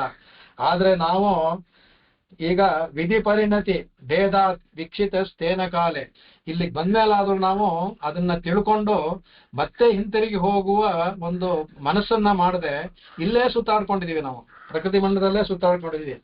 ಈ ಅಲ್ಲಿರುವ ದಾಸ್ಯ ವೃತ್ತಿಯನ್ನ ಬಿಟ್ಟು ಇಲ್ಲಿರುವ ದಾಸ್ಯ ವೃತ್ತಿಯಲ್ಲೇ ತಿಳ್ಕೊಂಡಿದೀವಿ ನಾವು. ಅದನ್ನ ಹೇಳ್ತಾರೆ, ಏನಿದು ವಿಪರ್ಯಾಸ ಅಂತ ಹೇಳ್ತಾರೆ. ಅದಕ್ಕೆ ಇದು ಎಂತಹ ವಿಪರ್ಯಾಸ ಇದಕ್ಕೆ ಈ ವಿಪರ್ಯಾಸಕ್ಕೆ ಏನಪ್ಪಾ ಅಂತ ಹೇಳ್ತಾರೆ, ಗುರು ಪರಿಶುಪಜ್ಞಂ ಪ್ರಾಪ್ಯ ಗೋಪಾಯತಿ ಸ್ವಂ. ಕಡೆಗೆ ಇದಕ್ಕೆ ಒಂದೇ ಒಂದು ಅಂದ್ರೆ ಆಚಾರ್ಯರ ಸಂಶ್ಲೇಷಣೆ ಆದರೆ ಮಾತ್ರ ನಮಗೆ ಈ ನಾವು ಮಾಡ್ತಿರೋ ದೋಷ ಹೋಗುತ್ತೆ. ಆ ಆಚಾರ್ಯರ ಒಂದು ಸಂಶ್ಲೇಷಣೆ ನಾವು ಬರಬೇಕು. ಅದಕ್ಕೆ ಮುಂದಕ್ಕೆ ಹೇಳ್ಕೊಂಡು ಆಚಾರ ಸಂಶ್ಲೇಷಣೆ ಬೇಕಾದ್ರೆ ಈ ಆರನ್ನು ಹೇಳ್ಕೊಂಡು ಹೋಗ್ತಾರೆ ಬರುವಂತದ್ದು. ಈ ಆಚಾರ ಸಂಶ್ಲೇಷಣೆ ಮಾತ್ರ ಆಗ ಪ್ರಾಪ್ಯ ಗೋಪಾಯತಿ ಸ್ವಂ ಅಂತ ಹೇಳ್ತಾರೆ ಅದಕ್ಕೆ. ಅದರಿಂದ ಸ್ವಂ ಸ್ವಂ ಇಲ್ಲಿ ಗೋಪಾಯತಿ ಎನ್ನುವಾಗ ಎರಡು ಇರ್ತದೆ. ಗೋಪಾಯತಿ ಅಂದ್ರೆ ಗೋಪ ಅಂದ್ರೆ ರಕ್ಷಣೆ ಅಂತ ಒಂದು ಅರ್ಥ ಇದೆ. ಗೋವನಿಗೆ ಅನೇಕ ಶಬ್ದ ಇಲ್ಲ. ಗೋಪ ಅಂದ್ರೆ ಕಾಪಾಡುವವನು, ರಕ್ಷಿಸುವವನು ಅಂತ. ರಕ್ಷಣೆ ಅಂತಾನು ಒಂದು ಅರ್ಥ ಇದಕ್ಕೆ. ಇಲ್ಲಿ ಗೋಪಾಯತಿ ಅಂದ್ರೆ ಆಚರಣೆ ಅಂತಾನು ಒಂದು ಅರ್ಥ. ಅದಕ್ಕೆ ಎಲ್ಲವನ್ನೂ ಸೇರಿಸ್ಕೊಂಡು ಒಂದು ಪದವನ್ನು ಹಾಕಿದ್ದಾರೆ.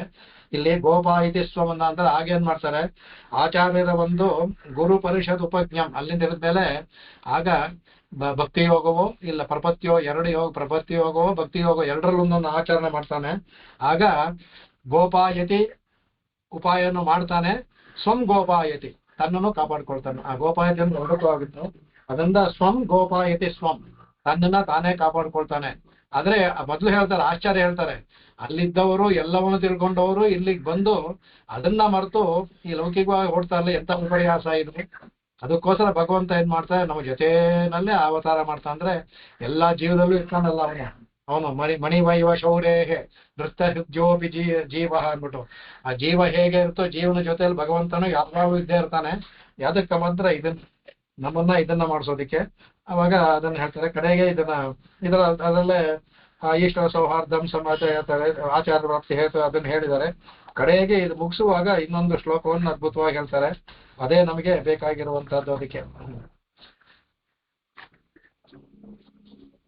ಅದರ ಕರ್ಮ ಜಾತಿಗೆ ಕರ್ಮ ವಿದ್ಯಾದಿ ಚಕ್ರೆ ಪ್ರತಿಪುರುಷಮಿಹ ನಾದಿಚಿತ್ರ ಪ್ರವಾಹೆ ತತ್ತತ್ಕಾಲೇ ವಿಪಕ್ತಿರ್ಭವತಿ ವಿವಿಧ ಸರ್ವಸಿದ್ಧಾಂತ ಸಿದ್ಧ ಅಲ್ಲಬ್ಧ ಸ್ವಾವಕಾಶ ಪ್ರಥಮ ಗುರುಕೃಪಾ ಗೃಹ್ಯಮಾಣ ಕದಾಚಿತ್ ಮುಕ್ತೈಶ್ವರ್ಯಾಂತಂ ಸಂಪನ್ನಿಧಿರಪಿ ಭವಿತಾ ಕಶ್ಚಿದಿತ್ತಂ ವಿಪಶ್ಚಿತ್ ಅನ್ಬಿಟ್ಟು ಅಂತ ಹೇಳ್ತಾರೆ. ಅದಕ್ಕೆ ಅದರಲ್ಲಿ ನಾವೇನು ಅಂದ್ರೆ ಕರ್ಮ ಅವಿದ್ಯಾದಿ ಚಕ್ರೆ. ಇಲ್ಲಿ ಭಗವಂತನಿಗೆ ಯಾವುದು ಹೊಂದೋದಿಲ್ಲ, ಇದೆಲ್ಲ ಜೀವಾತ್ಮನ ಹೊಂದದು. ಅವಿದ್ಯಾದಿ ಚಕ್ರ ಕರ್ಮದಿಂದ ಅವಿದ್ಯಾ ರೂಪವಾದ ಈ ಪ್ರಕೃತಿ ಮಂಡದಲ್ಲಿ ಚಕ್ರದಲ್ಲಿ ಸಿಕ್ಕಾಕೊಂಡ್ಬಿಟ್ಟಿದೀವಿ. ಚಕ್ರ ಹೇಗೆ ಉರುಳ್ತಾ ಇರುತ್ತೋ ಕೆಳಗಡೆ ಇರೋದು ಮೇಲ್ ಬರುತ್ತೆ, ಮತ್ತೆ ಕೆಳಗಡೆ ಹೋಗುತ್ತೆ, ಮತ್ತೆ ಮೇಲ್ ಬರುತ್ತೆ. ಹಾಗಾಗಿ ಜನ್ಮ ನಾಶ ಮತ್ತೆ ಜನ್ಮ ನಾಶ ಹೀಗೆ ಸುತ್ತಾಡ್ತಾನೆ ಇದ್ವಿ ಇದಕ್ಕೆ. ಅದರಲ್ಲಿ ಈ ಅವಾಗೇನಂತ ಏನ್ ಅವಿದ್ಯಾ ಅಂದ್ರೆ ದೇಹವೇ ಆತ್ಮ, ಭಗವಂತ ಅನ್ನೋದಿಲ್ಲ, ಈ ಪ್ರಪಂಚದಲ್ಲಿರುವ ಸುಖ ಅದೆಲ್ಲ ಬರೀ ಸುಳ್ಳು, ಈ ತರ ಒಂದು ಅವಿದ್ಯೆಯಲ್ಲಿ ಮುಳುಗಿ ನಾವು ಈ ಭ್ರಮಣದಲ್ಲೇ ಇರ್ತೀವಿ. ನಾವು ಸುಖ ಅನ್ಕೊಂಡಿರ್ತೀವಿ. ಅದಕ್ಕೆ ಅವಾಗ ಇದು ಪ್ರತಿಪುರುಷ ಮಿಹ, ಇದು ಪ್ರತಿಯೊಬ್ಬ ಜೀವನ ಮಾಡುವಂತಹದ್ದೇ. ಇದು ಕೆಲವ್ರ ಜೀವನ ಎಲ್ಲಾ ಜೀವನಿಗೂ ಇರುವಂತಹ ಇದು ಈ ಸಂಸಾರದಲ್ಲಿ ಇದು ಅನಾದಿ ಚಿತ್ರ ಪ್ರವಾಹ. ಇದು ಯಾವಾಗಲೂ ಇದೆಯಪ್ಪ ಇದಕ್ಕೆ ಅಂದ್ರೆ ಅನಾದಿ. ಮೊದಲು ಯಾವಾಗಲೂ ಬಂದ್ಬಿಡ್ತೀಯಲ್ಲ, ಅಲ್ಲಿಂದ ಇಲ್ಲಿವರೆಗೂ ಆಗಿಲ್ಲ. ಒಂದೊಂದು ಇದಲ್ಲೂ ಕೆಲವು ಮೋಕ್ಷಕ್ಕೆ ಹೋಗ್ತಾರೆ. ಆದ್ರೂ ಇನ್ನೂ ಅನೇಕ ಕೋಟ್ಯಾಂತರ ಅರ್ಬುದ ಇನ್ನೂ ಅನೇಕ ಕೋಟಿ ಇದೆ. ಈ ಪ್ರವಾಹದಲ್ಲೇ ಚಿತ್ರ ಪ್ರವಾಹದಿಂದ ಅಂದ್ರೆ ಈ ಭಗವಂತನ ಇದು ಈ ಕರ್ಮ ಇದಲ್ಲ ಪ್ರವಾಹ ಅಂದ್ಬಿಟ್ಟು ಅದರಲ್ಲೇ ಈ ಪ್ರವಾಹದಲ್ಲಿ ಸಿಕ್ಕಾಕೊಂಡಿದೀವಿ. ಕಡೆಗೆ ತತ್ತತ್ ಕಾಲೆ ಅವಾಗೇನಾಗುತ್ತೆ, ಆಯಾಯ ಕಾಲಗಳಲ್ಲಿ ಅಂದ್ರೆ ಎಲ್ಲೆಲ್ಲಿ ಭಗವಂತನ ಕಟಾಕ್ಷ ಇರುತ್ತೋ ಆಯಾಯ ಕಾಲದಲ್ಲಿ ಕರ್ಮ ವಿಪಾಕ ವಿಪಾಕ ಅಂದ್ರೆ ಪಕ್ವ ಅಂತ. ಕರ್ಮ ಪಕ್ವವಾದಾಗ ಆ ಕಾಲದಲ್ಲಿ ಏನಾಗುತ್ತೆ, ವಿಪಕ್ತಿ ಆ ಕರ್ಮ ಪಾಕವು ಫಲ ಕೊಡುವಂತ ಏನಾಗುತ್ತೆ ಅದಕ್ಕೆ. ಅವಾಗ ಏನಾಗುತ್ತೆ, ಅದು ನಾವು ಮಾಡೋ ಒಳ್ಳೆ ಕೆಲಸವನ್ನು ಮಾಡೋದ್ರಿಂದ ಒಳ್ಳೆ ಕೆಲಸ ಕೆಟ್ಟ ಕೆಲಸ ಪಾಪ ಪುಣ್ಯ ಅದರಿಂದ ಏನಾಗುತ್ತೆ ಅನೇಕ ಲೋಕಗಳನ್ನು ಕೊಡುತ್ತೆ. ಸ್ವರ್ಗಾದಿ ಲೋಕಗಳು, ಪಿತರಾದಿ ಲೋಕ, ಗಂಧರ್ವಾದಿ ಲೋಕಗಳು ಒಳ್ಳೆ ಕೆಲಸಕ್ಕೆ. ಪಾಪ ಕೆಲಸ ಇದ್ದ ನರಕಗಳು ಹೋಗುತ್ತೆ. ಅದರಿಂದ ಈ ಸ್ವರ್ಗ ನರಕ ಇದರಿಂದ ಹೋಗ್ತಾ ಇರುತ್ತೆ. ಕೆಲವು ಏನ್ ಮಾಡ್ತಾರೆ, ಈ ಭಕ್ತಿಯೋಗ ಪರ್ಪತ್ತಿಯನ್ನು ಆರಿಸಿ ಮೋಕ್ಷಕ್ಕೆ ಹೋಗ್ತಾರೆ. ಪ್ರತಿಯೊಂದು ಇದರಲ್ಲೂ ಎಲ್ಲರೂ ಇದಕ್ಕೆ ಹೋಗೋದಿಲ್ಲ, ಕೆಲವರು ಮೋಕ್ಷ ಹೋಗ್ತಾನೆ ಅಂತಾರೆ. ಆದ್ರೆ ತಮ್ಮ ಕರ್ಮದ ವಿಪಾಕದ ಅನುಗುಣವಾಗಿ ಯಾವ ತರ ಪಕ್ವ ಆಗುತ್ತೋ, ಒಂದು ಯಾವ್ದಾದ್ರು ಬೇಯಿಸಿದ್ರೆ ಚೆನ್ನಾಗಿ ಪಕ್ವವಾಗ್ಬೇಕು ಅಂತಾರಲ್ಲ, ಹಾಗೆ ನಮ್ಮ ಕರ್ಮ ಪಕ್ವವಾದಾಗ ಮೋಕ್ಷ ಸಿಗುತ್ತೆ. ಸ್ವಲ್ಪ ಇನ್ನೂ ಉಳ್ಕೊಂಡಿದ್ರೆ ಅರೆ ಬೆಂದಿದ್ರೆ ಇದೆಲ್ಲ ಸುತ್ತಾಡ್ಕೊಂಡು ಬರ್ತೀವಿ. ಅದು ಆವಾಗ ಏನಾಗುತ್ತೆ, ಅದಕ್ಕೆ ಭವತಿ ಹಿ ಅಂದ್ರೆ ಉಂಟಾಗುತ್ತೆ, ಹಿ ಅಂತಾಗ್ತಾರೆ. ಇದು ಹಾಗೇ ಆಗುತ್ತೆ.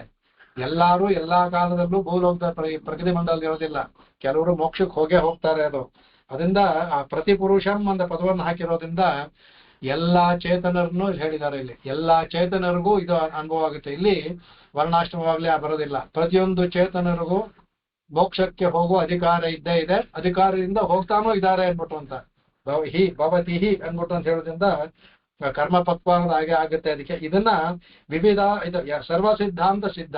ಈ ವಿಷಯದಲ್ಲಿ ಮಾತ್ರ ಎಲ್ಲಾ ಸಿದ್ಧಾಂತವರು ಒಂದೇ ಅಭಿಪ್ರಾಯ. ಕರ್ಮ ವಿಪಕ್ವಾದ ಮೋಕ್ಷ ಅನ್ನೋದಕ್ಕೆ ಯಾವ ಸಿದ್ಧಾಂತದಲ್ಲೂ ಭೇದವಿಲ್ಲ. ಅದರಲ್ಲಿ ಸ್ವಾಮಿ ತಮ್ಮ ರಾಷ್ಟ್ರ ಹೇಳ್ತಾರೆ, ಚಾರ್ವಾಕರ್ಮ ಒಬ್ರು ಬಿಟ್ಟು ಅಂತ ವ್ಯಾಖ್ಯಾನದಲ್ಲಿ ತೋರಿಸ್ಕೊಡ್ತಾರೆ. ಚಾರ್ವಾಕರ್ಮ ಒಬ್ರು ಬಿಟ್ಟು ಇನ್ನು ಯಾವ ಸಿದ್ಧಾಂತದಲ್ಲೂ ಇದರಲ್ಲಿ ವೈಶೇಷಿಕ ಸಿದ್ಧಾಂತವೇ ಆಗ್ಲಿ, ನಮ್ಮ ದ್ವೈತ ಅದ್ವೈತ ಬಿಟ್ಬಿಡಿ, ಅದೆಲ್ಲ ಶ್ರುತಿ ಆಗಿರೋದು. ಶ್ರುತಿ ಇಲ್ಲದೆ ಇರುವಂತ ಬೇರೆ ಇದರದಲ್ಲೂ ನ್ಯಾಯ ಇದರಲ್ಲೂ ಸಹ ಕರ್ಮ ವಿಪಾಕವಾದ ಮೋಕ್ಷ ಅಂತ ಇದು ಸರ್ವ ಸಿದ್ಧಾಂತ. ಯಾರು ಚಾರ್ವಾಕ ಜೀವ ಅನ್ನೋದೇ ಇಲ್ಲ ಅಂತ ಹೇಳೋದ್ರಿಂದ ಅವನಿಗೆ ಮೋಕ್ಷಕ್ಕೆ ಇದೇ ಇಲ್ಲ. ಆ ಚಾರ್ವಾಕ ಸಿದ್ಧಾಂತ ಒಬ್ಬನ್ನ ಬಿಟ್ಟು ಇನ್ನೆಲ್ಲರೂ ಒಪ್ಕೊಂಡಿರುವಂತಹ ಇದು ಸರ್ವ ಸಿದ್ಧಾಂತ ಸಿದ್ಧ ಅಂದ್ರೆ ಸಿದ್ಧವಾಗಿದೆ ಇದು ಅಂತ ಹೇಳ್ತಾರೆ. ಅದರಿಂದ ಇದ್ರಲ್ಲಿ ಏನ್ ಹೇಳ್ತಾರೆ ಅಂದ್ರೆ ಇದು ಉಪೋದ್ಘಾತ ಅಂದ್ರೆ ಎಲ್ಲಾ ಜೀವರಿಗೂ ಮೋಕ್ಷಕ್ಕೆ ಅರ್ಹತೆ ಉಂಟು ಅಂತ ಹೇಳ್ಬಿಟ್ಟು ರಾಸತ್ರಯವನ್ನು ಹೇಳಕ್ ಶುರು ಮಾಡ್ತಾರೆ ಮುಂದೆ. ಅದನ್ನೇ ಇಲ್ಲಿ ಅದನ್ನೇ ಹೇಳ್ತಾರೆ. ಅದಕ್ಕೆ ಇಲ್ಲಿ ಈ ಉಪೋದ್ಘಾತಗಳು ಇಲ್ಲಿ ಭಗವಂತ ಮಾಡಿರುವ ಕೆಲಸದಲ್ಲಿ ಅನುಸಂಧೇಯ. ಇದನ್ನ ನಾವು ಅನುಸಂಧಾನ ಮಾಡ್ಬೇಕಿದು. ಆಯಾ ಕಾಲದಲ್ಲಿ ಕರ್ಮ ವಿಭಾಗ ಮಾಡಿ ಕೊಡ್ತಾನೆ. ಇಲ್ಲಿ ಅವತಾರ ಕಾಲದಲ್ಲಿ ವಿಶೇಷವಾಗಿ ತಾನೇ ಬಂದು ಬಲವಂತವಾಗಿ ಜನರನ್ನ ಮೋಕ್ಷಕ್ಕೆ ಕಳಿಸೋ, ಹೇಗೆ ರಾಮ ಕರೆದ ಎಲ್ರನ್ನೂ, ಯಾರಿಗೂ ಬಲವಂತ ಮಾಡ್ಲಿಲ್ಲ. ಇಲ್ಲಿ ಕೃಷ್ಣ ತಾನೇ ಚೌರ್ಯವನ್ನು ಮಾಡಿ ಇದನ್ನ ಮಾಡಿ ಬನ್ನಿ ಬನ್ನಿ ಬನ್ನಿ ನಮ್ಮ ಇದಕ್ಕೆ ಕೊಡಿ ಏನ್ಬಿಟ್ಟು ತಿಳ್ಕೊಳ್ದೆ ನಾವು ಮಂದ ಬುದ್ಧಿರಾಗಿ ಭಗವಂತ ಅವಮಾನ ಮಾಡಿದ್ವಿ ಏನ್ಬಿಟ್ಟು ಅಂತ ಅದನ್ನ ಇದರಲ್ಲಿ ವಿಶೇಷವಾಗಿ ಹೇಳ್ತಾರೆ. ಅಲ್ಲಿ ಆತರ ಇಲ್ಲಿ ಇನ್ನೊಂದು ಹೇಳ್ತಾರೆ ಅದಕ್ಕೆ. ಆದ್ರೂ ಸಹ ಭಗವಂತ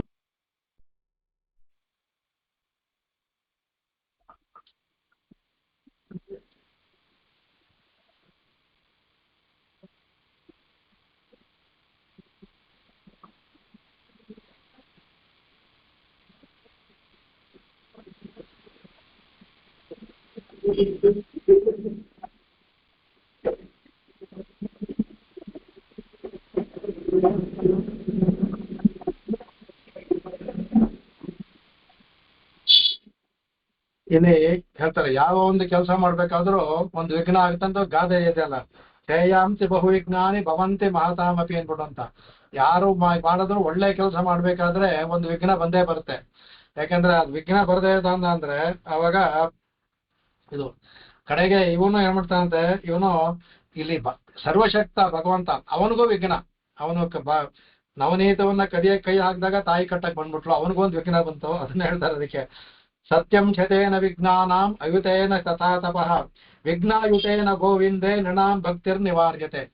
ಮನುಷ್ಯರಿಗೆ ಏನಾದರೂ ವಿಘ್ನ ಬಂದ್ರೆ ಭಗವಂತನ ಪ್ರಾರ್ಥನೆ ಮಾಡ್ಕೊಂಡು ವಿಘ್ನವನ್ನು ಹೋಗಲಿಸ್ಕೋತಾರೆ. ಇಲ್ಲಿ ಭಗವಂತನಿಗೆ ವಿಘ್ನ ಬಂದ್ರೆ ಯಾರನ್ನ ಪ್ರಾರ್ಥಿಸೋದು ಅಂತ ಹೇಳ್ತಾರೆ. ಅವನಿಗೆ ವಿಘ್ನ ಬಂದ್ರೆ ಯಾರನ್ನ ಪ್ರಾರ್ಥಿಸೋದು? ಈಗ ಅವನಿಗೆ ಮಾಡಿ ಬಂದಿರೋದೇ ನವನೀತವಂತ ನಮ್ಮ ಮನಸ್ಸಲ್ಲಿರುವ ಇದನ್ನ ಭಕ್ತಿಯನ್ನ ಇಲ್ಲಿ ನವನೀತವನ್ನ ಭಕ್ತಿಗೂ ಹೋಲಿಸ್ಬೋದು. ಭಕ್ತಿಯ ರೂಪ ಸಮರ್ಪಣ, ಆ ಭಕ್ತಿಯ ರೂಪ ತಗೊಳಕ್ ಬಂದ್ರೆ ಅದಕ್ಕೂ ಒಂದು ವಿಘ್ನ. ಅದಕ್ಕೆ ಹೇಳ್ತಾ ಅದಕ್ಕೆ. ಅದರಿಂದ ಇಲ್ಲಿ ಏನು ಅಂದ್ರೆ ತಿಳಿದೇನೆ ತಾಯಿಯೇ ಅಲ್ಲಿ ವಿಘ್ನ ಮಾಡ್ತಾ ಇದ್ದಾಳೆ. ಅವಳಿಗೆ ಮಗನಿಗೆ ಶ್ರೇಯಸ್ಸನ್ನು ಉಂಟು ಮಾಡ್ಬೇಕು ಅಂತ, ಅವಳು ಶ್ರೇಯಸ್ಸನ್ನ ಉಂಟು ಮಾಡ್ಬೇಕು ಅನ್ನೋ ಕಾರಣದಿಂದ ವಿಘ್ನವನ್ನೇ ಉಂಟು ಮಾಡ್ತಾ ಇದ್ದಾಳೆ ತಾಯಿ. ಯಾಕೆಂದ್ರೆ ಅವಳಿಗೆ ವಿಷಯವನ್ನ ತಿಳಿದೇ ಇರೋದ್ರಿಂದ ಅವಳಿಗೆ ಅಂತ ಹೇಳ್ತಾರೆ. ಅವಳಿಗೆ ಯಾವುದು ಶ್ರೇಯಸ್ಸು ಯಾವುದು ಅತಿಶಯ ಏನಕ್ಕೆ ಬಂದಿದ್ದಾನೆ ಅಂತ ತಿಳಿಯಲಾರದ ಒಂದು ಅಂದ್ರೆ ಭಗವಂತ ಪುತ್ರ ವ್ಯಾಮೋಹದಲ್ಲಿ ಎಲ್ಲವೂ ಮರೆತು ಬಿಡುತ್ತೆ ಅವಳಿಗೆ. ಮಗ ಚೆನ್ನಾಗಿರ್ಬೇಕು ಅದೇ ಒಂದು ವ್ಯಾಮೋಹ ಅವಳಿಗೆ. ಅದರಿಂದ ಅವಳೇ ಒಂದು ಇದ್ ಮಾಡ್ತಾರೆ. ಅದಕ್ಕೆ ಇದ್ರಲ್ಲಿ ಇನ್ನೊಂದು ಹೇಳ್ತಾರೆ ಅದಕ್ಕೆ. ಈ ಭಗವಂತ ಏನ್ ಮಾಡ್ತಾರೆ, ಎಲ್ಲರ ಇದನ್ನು ತಾಪವನ್ನು ಇದ್ ಮಾಡ್ತಾರಲ್ಲ, ಹರಿಸ್ತಾನಲ್ಲ, ಅದರಿಂದ ಭಗವಂತನ ತಾಪ ಹೆಚ್ಚಾಗ್ಬಿಡುತ್ತಂತೆ. ಎಲ್ಲರ ಪಾಪಗಳು ಅದು ಇದು ಎಲ್ಲವನ್ನು ತೋರ್ತಾರೆ, ತಾಪ ಹೆಚ್ಚಾಗ್ಬಿಡುತ್ತಂತೆ ಭಗವಂತನಿಗೆ. ಆ ತಾಪವನ್ನ ನೀಗ್ಬೇಕಾದ್ರೆ ಅದಕ್ಕೆ ಹಾಲು ಮೊಸರು ಬೆಣ್ಣೆಗಳು, ಅದರಿಂದ ತಾಪ ನೀಗುತ್ತಂತೆ. ಈಗ ತಾಪವನ್ನ ತಗೊಂಡ್ಬಿಟ್ಟಿದ್ದಾನೆ, ಹರಣ ಮಾಡ್ಬಿಟ್ಟಿದ್ದಾನೆ, ತಾಪ ಜಾಸ್ತಿ ಆಗಿದೆ. ಅದನ್ನ ನೀಗಿಸ್ಕೊಳ್ಳೋದಕ್ಕೆ ಅವನು ಬೆಣ್ಣೆ ಕೇಳ್ತಾನೆ, ಕೊಡೋದಿಲ್ಲ, ತಾನಾಗಿ ತಗೊಳಕ್ ಹೋಗ್ತಾನೆ. ಅದರಲ್ಲೂ ಸಹ ಇವನಿಗೆ ಇವಾಗ ಇವನು ಈಗ ಪ್ರಾಕೃತ ಶಿಶು ಅನ್ಕೊಂಡ್ಬಿಡ್ತಾಳೆ ಅವಳು. ಇವ್ರು ಪ್ರಾಕೃತ ಶಿಶು ಅಲ್ಲ ಇವನು. ಆ ಪ್ರಾಕೃತ ಶಿಶು ಇವನಿಗೆ ಆ ಬೆಣ್ಣೆ ತಿಂದೇ ಇದ್ರೇನೆ ಇವನಿಗೆ ರೋಗ. ಬೆಣ್ಣೆ ತಿಂದ ರೋಗವಲ್ಲ ಹೇಳ್ತಾಳೆ. ತಿಂದುಬಿಟ್ರೆ ಎಲ್ಲಿ ಇನ್ನೂ ರೋಗ ಬಂದ್ಬಿಡ್ತೋ, ಅಜೀರ್ಣ ಆಗ್ಬಿಡುತ್ತೋ ಅಂತ ಇವಳು ಮಾಡ್ತಾಳೆ. ಆದ್ರೆ ಅವಳಿಗೇನ್ ಗೊತ್ತಿಲ್ಲ ಅಂದ್ರೆ ಅದನ್ನ ತಿಂದೇ ಇದ್ರೇನೆ ಅವನಿಗೆ ಜ್ವರ ತಾಪ ಉಂಟಾಗುತ್ತೆ, ತಿಂದ್ರೆ ಏನಾಗೋದಿಲ್ಲ ಅನ್ನೋದು ಅವಳಿಗೆ ಅವಾಗೇನ್ ಗೊತ್ತಾಗೋದಿಲ್ಲ. ಅದಕ್ಕೆ ಕಡೆಗೆ ಹೇಳ್ತಂತೆ. ಆಮೇಲೆ ಕಡೆಗೆ ತನಗೆ ಇಲ್ಲಿ ಹೇಳ್ತಾಳೆ, ಇಲ್ಲಿ ಮಾತೃಭಕ್ತ ಆಗ್ತಾ ಇಲ್ಲಿ. ಅಲ್ಲಿ ರಾಮ ಪಿತೃಭಕ್ತನಾದ, ರಾಮ ಮಾತಾ ಪಿತೃ ಎರಡು ಭಕ್ತನೂ ಆದ, ಇಲ್ಲಿ ಮಾತೃಭಕ್ತನಾದ ಇಲ್ಲಿ ಕೃಷ್ಣ ಅಂತ ಹೇಳ್ತಾರೆ. ಇದಕ್ಕೆ ಮತ್ತೆ ಮುಂದಿನ ಇರುವಂತಹ ಶ್ಲೋಕ ಎರಡಕ್ಕೂ ಸೇರಿ ಬರುವಂತ ಇದು ಇಲ್ಲಿ ಹೇಳಿದ್ರೆ ಅಲ್ಲಿಗೆ ಅನುಕೂಲವಾಗುತ್ತೆ ಎರಡು ಇದರಲ್ಲಿ. ಇಲ್ಲಿ ಏನ್ ಮಾಡ್ತಾಳೆ, ಕಟ್ಟಾಗಿ ಬರ್ತಾಳೆ ಅವಳು. ಕಟ್ಟಾಗಿ ಬರ್ದಾಗ ಅವನ್ನ ಹಗ್ಗ ತಗೊಳ್ತಾಳೆ, ಹಗ್ಗ ಕಟ್ಟಾಗ್ತಾಳೆ. ಆ ಮುಂದೆ ಇದ್ರಲ್ಲಿ ನೋಡಿ ಅವ್ನಿಗೆ ಎಷ್ಟು ಹಗ್ಗ ಬೇಕು ಅಂತ ಎಷ್ಟು ಹಗ್ಗ ಸಿಕ್ಕಿದ್ರು ಮುಗಿದಿಲ್ವಂತೆ. ಕಡೆಗೆ ಏನ್ ಮಾಡ್ತಾಳಂತೆ, ಹೇಳಿ ಕಳಿಸ್ತಾಳಂತೆ ಗೋಪನ. ಇದು ಯಾವ್ದೋ ಹಬ್ಬದಲ್ಲಿ ಮುಗಿಸ್ತಾರೆ, ಹೇಳಿ ಕಳಿಸ್ತಾರಂತೆ ಬೇರೆ ಹಗ್ಗ. ಎಲ್ಲಾರು ಕೃಷ್ಣನ್ ಕಟ್ಟಕ್ಕ ಅಂತ ಸಂತೋಷದಿಂದ ಎಲ್ಲಾರು ಹಗ್ಗವನ್ನು ತಗೊಂಡು ಓಡ್ ಬರ್ತಾರಂತೆ. ಆ ಕೃಷ್ಣನ್ ಕಟ್ಟಾಕ್ತಾನೆ ಅಂತ ನಮ್ಮ ಕಾಂಟ್ರಿಬ್ಯೂಷನ್ ಇರ್ಲಿ ಅಂತೇಳಿ ಅವ್ರು ಒಂದ್ ಹೇಳ್ದ, ಒಂದ್ 4 ತಗೋ ಇರ್ಲಿ ಅಂದ್ಬಿಟ್ಟು ಎಲ್ಲಾರು ಎಲ್ಲ ತಂದ್ರು. ಇನ್ನೂ 4 ಯಾರು ಹೇಳ್ತಾರೆ ಜಂಗುಲಂ, ಇನ್ನೊಂದು ಅವನ ಕಟ್ಟಕ್ಕೆ ಸುಸ್ತಾಗ್ಬಿಡ್ತಾಳಂತೆ ಅವಳದು.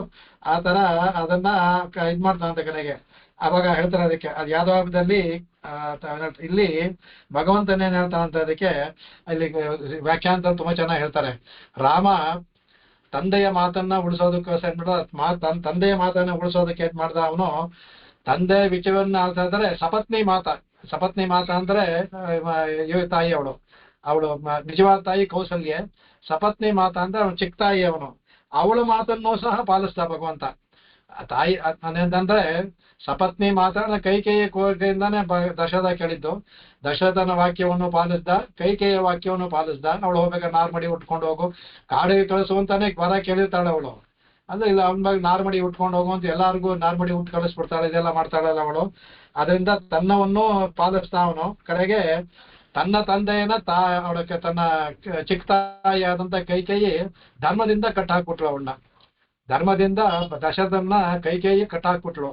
ಇಲ್ಲಿ ರಾಮ ಏನ್ ಮಾಡ್ದ, ತನ್ನ ತಂದೆಗೆ ತನ್ನ ಚಿಕ್ಕ ತಾಯಿ ಹಾಕಿದ ಕಟ್ಟನ್ನ ಅವನ ಆಜ್ಞೆಯನ್ನ ಪಾಲಿಸೋದ ಮೂಲಕ ಆ ಕಟ್ಟನ್ನ ಬಿಡಿಸ್ದ. ಅವನಿಗೆ ತಂದೆಯ ಕಟ್ಟನ್ನ ಬಿಡಿಸ್ದ ರಾಮ ಅಲ್ಲಿ.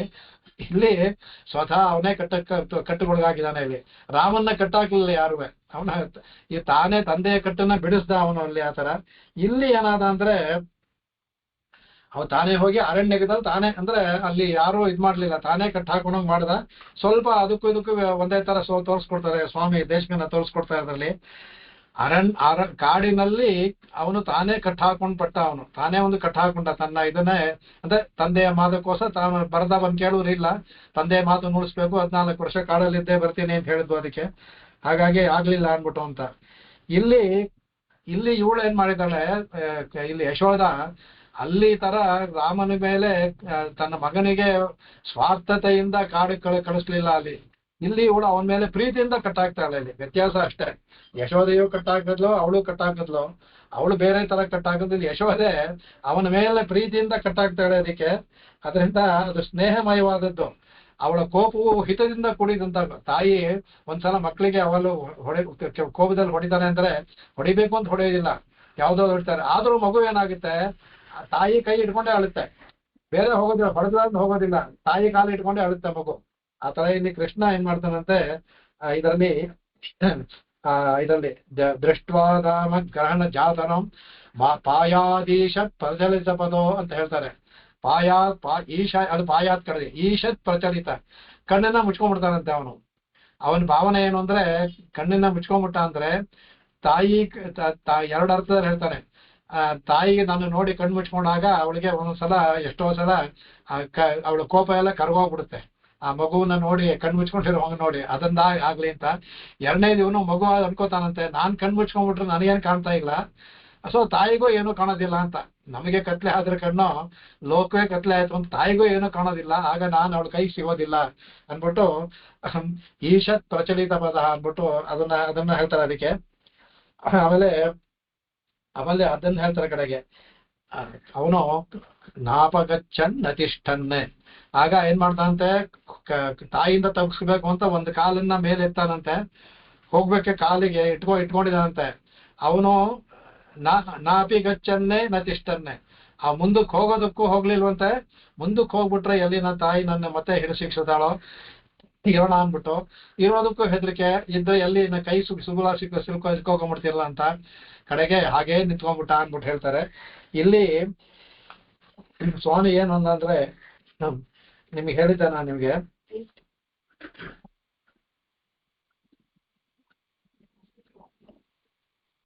ಕಾಳಿದಾಸನ ಮೇಲೆ ಅತ್ಯಂತ ಒಂದು ಇವನಿಗೆ ತುಂಬಾ ಇವರಿಗೆ ವಿಶೇಷವಾದಂತಹ ಪ್ರೀತಿ. ಇವರಿಗೆ ಪ್ರೀತಿಯಿಂದ ಅಂದ್ರೆ ಅವನ ಒಂದು ಕಾವ್ಯದ ಇದು ತುಂಬಾ ಅವನ್ನ ಆರಾಧಿಸ್ತೆ. ಅವನ ಅಭಿಮಾನ ತುಂಬಾ ಅವರಿಗೆ ಕಾಳಿದಾಸನ ಕಾವ್ಯಗಳ ಮೇಲೆ ಅಭಿಮಾನ. ಹಾಗಾಗಿ ಮೊದಲನೇ ಶ್ಲೋಕವನ್ನು ನಿಮಗೆ ತೋರಿಸಿದೆ. ಅದಕ್ಕೆ ಅದರಲ್ಲಿ ಹೇಗೆ ಅವರು ಅವನ ಆರಂಭ ಶ್ಲೋಕದಲ್ಲಿ ತೋರಿಸಿರುವಂತಹ ತನ್ನ ಇದನ್ನು ಇದು ಮಾಡಿಕೊಂಡು ಇದು ಇಲ್ಲಿ ಸಹ ಇದು ಅಲ್ಲಿ ರಘುವಂಶದ ಇದು ಆ ಶುರು ತಗೊಂಡ್ರು. ಅದನ್ನ ಅವನ ಶ್ಲೋಕದಲ್ಲಿ ಇರುವಂತಹ ಮೊದಲ ಶ್ಲೋಕವನ್ನು ಒಂದೇ ನಾಮಾಚರಣ ತೋರಿಸಿದ್ರು 1 ಮತ್ತು 2ನೇ ಶ್ಲೋಕದಲ್ಲಿ. ಇಲ್ಲಿ ಕುಮಾರ ಸಂಭವದಲ್ಲಿ ಹೇಳಿರುವಂತ ಒಂದು ಶ್ಲೋಕವನ್ನ ಇಲ್ಲಿ ಅನುಭವಿಸ್ತಾರೆ. ಕುಮಾರ ಸಂಭವದಲ್ಲಿ ಏನಂದ್ರೆ ಪಾರ್ವತಿ ಈಶ್ವರನ ಕೂಡ ತಪಸ್ ಮಾಡ್ತಾಳೆ, ಅವನನ್ನೇ ಪಡಿಬೇಕು ಅಂತ. ಪಾರ್ವತಿ ಹಿಮವಂತನ ಮಗಳು, ಗಂಗೆಯ ತಂಗೆ. ಹೈಮವತಿ ಅಂದ್ರೆ ಇಬ್ರಿಗೂ ಆಗುತ್ತೆ. ಹೈಮವತಿ ಅಂದ್ರೆ ಗಂಗೆಯೂ ಆಗುತ್ತೆ, ಹೈಮವತಿ ಅಂದ್ರೆ ಪಾರ್ವತಿನೂ ಆಗುತ್ತೆ. ಹಿಮನ ಮಗಳು ಹೈಮವತಿ. ಅದರಿಂದ ಇವಳು ತಪಸ್ ಮಾಡ್ತಾಳೆ. ತಪಸ್ ಮಾಡುವಾಗ ಈಶ್ವರ ಏನ್ ಮಾಡ್ತಾನೆ, ಪರೀಕ್ಷೆ ಮಾಡೋದಕ್ಕೆ ಒಬ್ಬ ವೃದ್ಧನ ವೇಷವನ್ನು ಹಾಕೊಂಡು ಬರ್ತಾನೆ ಅವಳಿಗೆ. ತುಂಬಾ ಚೆನ್ನಾಗಿ ಕುಮಾರ ಸಂಭವದಲ್ಲಿ ತುಂಬಾ ಚೆನ್ನಾಗಿ ವರ್ಣನೆ ಮಾಡಿದ್ದಾನೆ. ಬಂದು ಹೇಳ್ತಾನೆ. ಬಂದ ತಕ್ಷಣ ಇವಳು ತಪಸ್ ಮಾಡ್ತಾ ಇದ್ರು, ಹಿರಿಯರು ಯಾರು ಬಂದಲ್ಲ ಅಂತ ಅರ್ಘ್ಯ ಪಾದಗಳೆಲ್ಲ ಕೊಟ್ಟು ಕೂರಿಸ್ತಾಳೆ. ಯಾತಕ್ಕಮ್ಮ ತಪಸ್ ಮಾಡ್ತಾ ಇದೀಯಾ ಅನ್ನುವಾಗ, ಇದಾಯ್ತಾರ ನಾನು ನೀವೇ ಹೇಳಿದೆ, ನೀವೇ ನನಗೆ ಇದು ಇಷ್ಟು ಮಾಡ್ತಾ ಇದ್ದೀನಿ, ಆದ್ರೂ ನನಗೆ ಈಶ್ವರನ ಒಂದು ಕಟಾಕ್ಷ ನಂಗೆ ಸಿಕ್ಲಿಲ್ಲ. ಈಶ್ವರ ಅಂದ್ರೆ ಇಲ್ಲಿ ಇವನ ಇಲ್ಲಿ ಹಿಮಲಿರುವಂತ ಈಶ್ವರ ಶಿವನ ಸಿಕ್ಲಿಲ್ಲ. ನೀವು ಒಂದು ದಾರಿ, ಅಯ್ಯೋ ನಿಮ್ಮ ಇವ್ ನಂಗೆ ತುಂಬಾ ಚೆನ್ನಾಗಿ ಗೊತ್ತಮ್ಮ ಅಂತ. ಹೌದಾ, ನೀವು ದಯವಿಟ್ಟು ನೀವು ನನ್ನ ಹೇಳಿ ತಿಳಿಸಿ ನಾನು ಎಷ್ಟು ಕಷ್ಟಪಡ್ತಾ ಇದ್ದೀನಿ ಅಂದ್ಬಿಟ್ಟು ಕಡೆ ಹೇಳ್ತಾನೆ. ಅವನನ್ನ ಯಾಕಮ್ಮ ಹೋಗಿ ಇದ್ ಮಾಡ್ತೀಯಾ, ಅವನೋ ಮೈಯೆಲ್ಲ ಬೂದಿ ಬೆಳ್ಕೊಂಡಿದ್ದಾನೆ, ಸ್ಮಶಾನದಲ್ಲಿ ಇರ್ತಾನೆ, ಕತ್ತಿಗೆ ಹಾವು ಸುತ್ಕೊಂಡಿದ್ದಾನೆ, ಯಾವಾಗ ನೋಡಿ ಇರ್ತಾನೆ, ಡಮರ್ಗೋದ ಇದ್ ಮಾಡ್ಕೊಂಡಿದ್ದಾನೆ. ಅವನ ಗಣಗಳೋ ಬರೀ ಇದ್ದು ಪಿಶಾಚ ಗಣಗಳಿದೆ. ಅವನನ್ನ ನೋಡಿ ಯಾವ ಸ್ಥಿತಿಯ ತಾನೇ ಮೋಹ ಸಾಧ್ಯ? ಅವನನ್ನು ಹೋಗಿ ನೀನು ಪ್ರೀತಿಸ್ತೀನಿ ಪಡಿಬೇಕು ಅಂತೀಯಲ್ಲ, ನಿನಗೇನು ಹುಚ್ಚ, ಬೇರೆ ಯಾರು ಸಿಕ್ಲಿಲ್ವಾ ನಿನಗೆ ಅಂತ ಅವ ಹೇಳ್ತಾನೆ. ಅದಕ್ಕೆ ಇವಳಿಗೆ ಸ್ವಲ್ಪ ಇದಾಗುತ್ತೆ, ಕೋಪ ಬರುತ್ತೆ. ಅಂದ್ರೆ ತನ್ನ ಆರಾಧ್ಯ ದೇವನ ನಿಂದನೆ ಮಾಡ್ತಿರೋ ಶಿವನೇ ಅದು. ಆಗ ಮೊದ್ಲು ಹೇಳ್ತಾಳೆ, ಇಲ್ಲ ಆತರ ಅಲ್ಲ, ನನಗೆ ಬಹಳ ಬೇಕಾದವನು ಇದು ಅಂದ್ಬಿಟ್ಟು ಅಂತ. ಅದಕ್ಕೆ ಇವನೇನ್ ಮಾಡ್ತಾನೆ, ಸರಿ ನಿನಗೆ ಅವನಿಗಿಂತ ನಾನು ಯಾವ ಕಮ್ಮಿ ಇದ್ದೀನಿ, ನನ್ನನ್ನೇ ನೀ ಯಾಕೆ ಮದುವೆ ಆಗ್ಬಾರ್ದು ಅಂದ್ಬಿಟ್ಟು ಕೈ ಹಿಡ್ಕೊಂಡ್ಬಿಡ್ತಾನೆ. ಅವನ್ನ ಕೈ ಹಿಡ್ಕೊಂಡ ತಕ್ಷಣ ಅವಳಿಗೆ ತುಂಬಾ ರೋಷ ಆಗ್ಬಿಟ್ಟು ಅವನ್ನ ಬಿಡಿಸ್ಕೊಂಡು ಹೋಗ್ಬೇಕು ಅಂತ ಮಾಡ್ತಾಳೆ. ಮಾಡುವಾಗ ತಿರುಗಿ ನೋಡೋದಂದ್ರೆ ಸಾಕ್ಷಾತ್ ಶಿವನೇ ಕೈ ಹಿಡ್ಕೊಂಡಿರ್ತಾನೆ ಅವಳಿಗೆ. ಯಾವ ಬದುಕ ವೇಷ ಬಂದಿದ್ನೋ ಶಿವನೇ ಕೈ ಇಟ್ಕೊಂಡಿರ್ತಾನೆ ಇವಳಿಗೆ. ಆವಾಗ ಏನ್ ಗೊತ್ತಾ, ಅದ್ಭುತವಾದ ಶ್ಲೋಕ ಹೇಳಿದಾರೆ. ತಂವೇಕ್ಷ ಪತುಮತಿ ಸರಸಾಂಗ ಯಷ್ಟಿ ನಿಕ್ಷೇಪಣಾಯ ಪದ ಮುದ್ಭೃತ ಉದ್ವಹಂತಿ ಮಾರ್ಗಾಕುಚಲ ವ್ಯತಿಕರ ಆಕುಲಿತೇವ ಸಿಂಧು ಶೈಲಾದಿರಾಜತನಯ ನಯಯೌ ನತಸ್ಥೌ ಅನ್ಬಿಟ್ಟು ಅಂತ. ಅವಾಗ ಅವಳು ತಂವೀಕ್ಷ, ತಮ್ಮಂದ್ರೆ ಈಶ್ವರಂ, ಆ ಶಿವನನ್ನ ನೋಡಿದ ತಕ್ಷಣ ಇವಳಿಗೆ ವೇಪ ಸುಮತಿ, ಮೈಯೆಲ್ಲ ಅಲ್ಲಿ ನೋಡಿದ್ರೆ ಹಿಮವಂತ ತಪ್ಪಲು, ಆ ತಪ್ಪಲಲ್ಲೂ ಬೆವತೋಗ್ಬಿಟ್ಲಂತೆ. ವೇಪ ಸುಮತಿ, ವೇಪ ಮೈಯೆಲ್ಲ ಅವಳು ಬೆವತೋಗ್ಬಿಟ್ಲಂತೆ. ಅವಳು ಸರಸಾಂಗ ಒಂದಲ್ಲ ಸರಸಾಂಗ ಅವಳ ದೇಹವೆಲ್ಲ ಒಂದು ಕೋಲಿನಂತ ಹೌದು, ತಪಸ್ ಮಾಡಿ ಎಷ್ಟಿಂದ ಕೋಲ್ ತರ ಆಗಿರ್ತಾಳೆ ಅವಳು, ಸಣ್ಣಗಾಗ್ಬಿಟ್ಟಿರ್ತಾಳೆ ಅಂತ. ಅವಳು ಇಡೀ ದೇಹವೇ ಬೆವತೋಯ್ತಂತೆ ಅವಳಿಗೆ. ಕಡೆಗೆ ಇವಳು ಅವನಿಂದ ತಪ್ಪಿಸ್ಕೋಬೇಕು ಅಂತ ಕಾಲೆತ್ತಿರ್ತಾಳೆ. ನಿಕ್ಷೇಪಣಾಯ ಪದ ಮುದ್ರತ ಉದ್ವಹಂತಿ, ಅಂದ್ರೆ ಮುದುಕನಾಗಿರ್ಬೇಕು, ಕೈ ಹಿಡ್ಕೊಂಡಾಗ ಅವನಿಗೆ ತಪ್ಪಿಸ್ಕೊಳ್ಳೋದಕ್ಕೆ ಕಾಲನ್ನ ಎತ್ತಿರ್ತಾಳೆ. ಆಗುತ್ತೆ. ಆವಾಗ ನೋಡ್ತಾಳೆ. ನೋಡಿದ ತಕ್ಷಣ ಯಾವ ತರ ಆಯ್ತು ಅಂತ ಅವಳು ಒಂದು ಎತ್ತು ಕೊಡ್ತಾನೆ. ಅದಕ್ಕೆ ಅವಳು ಮಾರ್ಗಾಚಲ ವ್ಯತಿಕರೇ ವ್ಯತಿಕರ ಆಕುಲಿತೆ ಸಿಂಧು, ಜೋರಾಗಿ ಒಂದು ಸಮುದ್ರ ನದಿ ಹರಿತಾ ಇರುತ್ತೆ. ಆಗ ಒಂದು ದೊಡ್ಡ ಪರ್ವತ ತಪ್ಪಂತ ಬಂದ್ ಬಿದ್ದ ಅಂದ್ರೆ ಆ ನೀರು ಮುಂದಕ್ಕೂ ಹೋಗಕ್ಕಾಗಲ್ಲ, ಹಿಂದಕ್ಕೂ ಹೋಗಕ್ಕಾಗದೆ ಅಲೆ ತರ ಎದ್ದು ಬಿಡ್ತಾಳ. ಅದಕ್ಕೆ ಹಿಂದಕ್ಕೂ ಹೋಗಲ್ಲ ಮುಂದಕ್ಕೂ ಹೋಗಲ್ಲ. ಆ ತರ ಇವಳು ಶೈಲಾದಿರಾಜ ತನಯ, ಶೈಲಾದಿ ಅಂದ್ರೆ ಹಿಮವಂತನ ಮಗಳಾದ ಪಾರ್ವತಿ, ನಯಯೌ ನತಸ್ಥೌ, ಆ ಮುಂದಕ್ಕೂ ಹೋಗ್ಲಿಲ್ಲ ನತಸ್ತವ್ ನಿಂತ್ಕೊಳ್ಳೋಕ್ಕೂ ಆಗ್ಲಿಲ್ಲ ಅವಳಿಗೆ ಅನ್ಬಿಟ್ಟು ಅದನ್ನೇ ನಯಯೌ ನತಸ್ತವ್ ಅನ್ನೋದನ್ನ ಇಲ್ಲಿ ಸ್ವಾಮಿ ಅದ್ಭುತವಾಗಿ ಆ ಪದವನ್ನ ಅಲ್ಲಿ ಹೇಳಿದ್ದನ್ನ ಅದನ್ನೇ ತಗೊಂಡೋದಕ್ಕೆ ಅದನ್ನ ಹೇಳ್ತಾ ಅದಕ್ಕೆ ಅವನು ಮುಂದಕ್ಕೂ ಹೋಗ್ಲಿಲ್ಲ. ನಾಪಗಚ್ಚನ್ ನತಿಷ್ಠನ್ ನಯಯೌ ನತಸ್ತವ್ ಅನ್ನೋದನ್ನ ನಾಪಗಚ್ಚನ್ ನತಿಷ್ಠನ್ ಅಂತ ಅದನ್ನೇ ಇಲ್ಲಿ ಹಾಕಿದ್ದಾರೆ. ಅಂದ್ರೆ ಇದ್ರ ಅವನ ಮೇಲಿರುವ ಒಂಥರ ಅಭಿಮಾನಕ್ಕೆ ಆ ಶ್ಲೋಕವನ್ನು ಹಾಗೆ ಇಲ್ಲಿ ಉಪಯೋಗಿಸ್ಕೊಂಡಿದ್ದಾರೆ. ಅದು ಅಂದ್ರೆ ಇಲ್ಲಿ ಯಾವ್ದು ವೇದಾಂತದ ರೂಪದಲ್ಲಿ ಎಲ್ಲರೂ ಉಪಯೋಗಿಸ್ಕೊಂಡಿದ್ದಾರೆ ಸ್ವಾಮಿ ಅದನ್ನ. ಅದ್ರಲ್ಲಿ ಆ ತರ ಇಲ್ಲಿ ಇವನು ಆ ತರ ಆಯ್ತು, ಪರಿಸ್ಥಿತಿ ಆಯ್ತು. ಸರಿ ಆದಾಗ ಪರಿಸ್ಥಿತಿ ಆದ ಏನಾಯ್ತು, ಅವಂತೂ ಹಿಡ್ಕೊಂಡ್ಬಿಡ್ತಾಳೆ, ಕಟ್ಟುವಾಗ ಹಗ್ಗ ಸಾಲಿನ ಅಂತ ಎಲ್ಲರೂ ಬರ್ತಾರೆ. ಎಲ್ಲಾರು ಅಂದ ಕಡೆಗೆ ಒಬ್ಬರ ಇಬ್ಬರ ಎಲ್ಲರೂ ತರ್ತಾರಂತೆ. ಯಾರು ತಂದ್ರು ಸಹ ಇವಳಿಗೆ ಹಗ್ಗ ಸಾಲೋದೇ ಇಲ್ಲ. ಇವಳಿಗೆ ಎಷ್ಟಂದ್ರೂ ಹಗ್ಗ ಸಾಲೋದೇ ಇಲ್ಲ ಇವನಿಗೆ.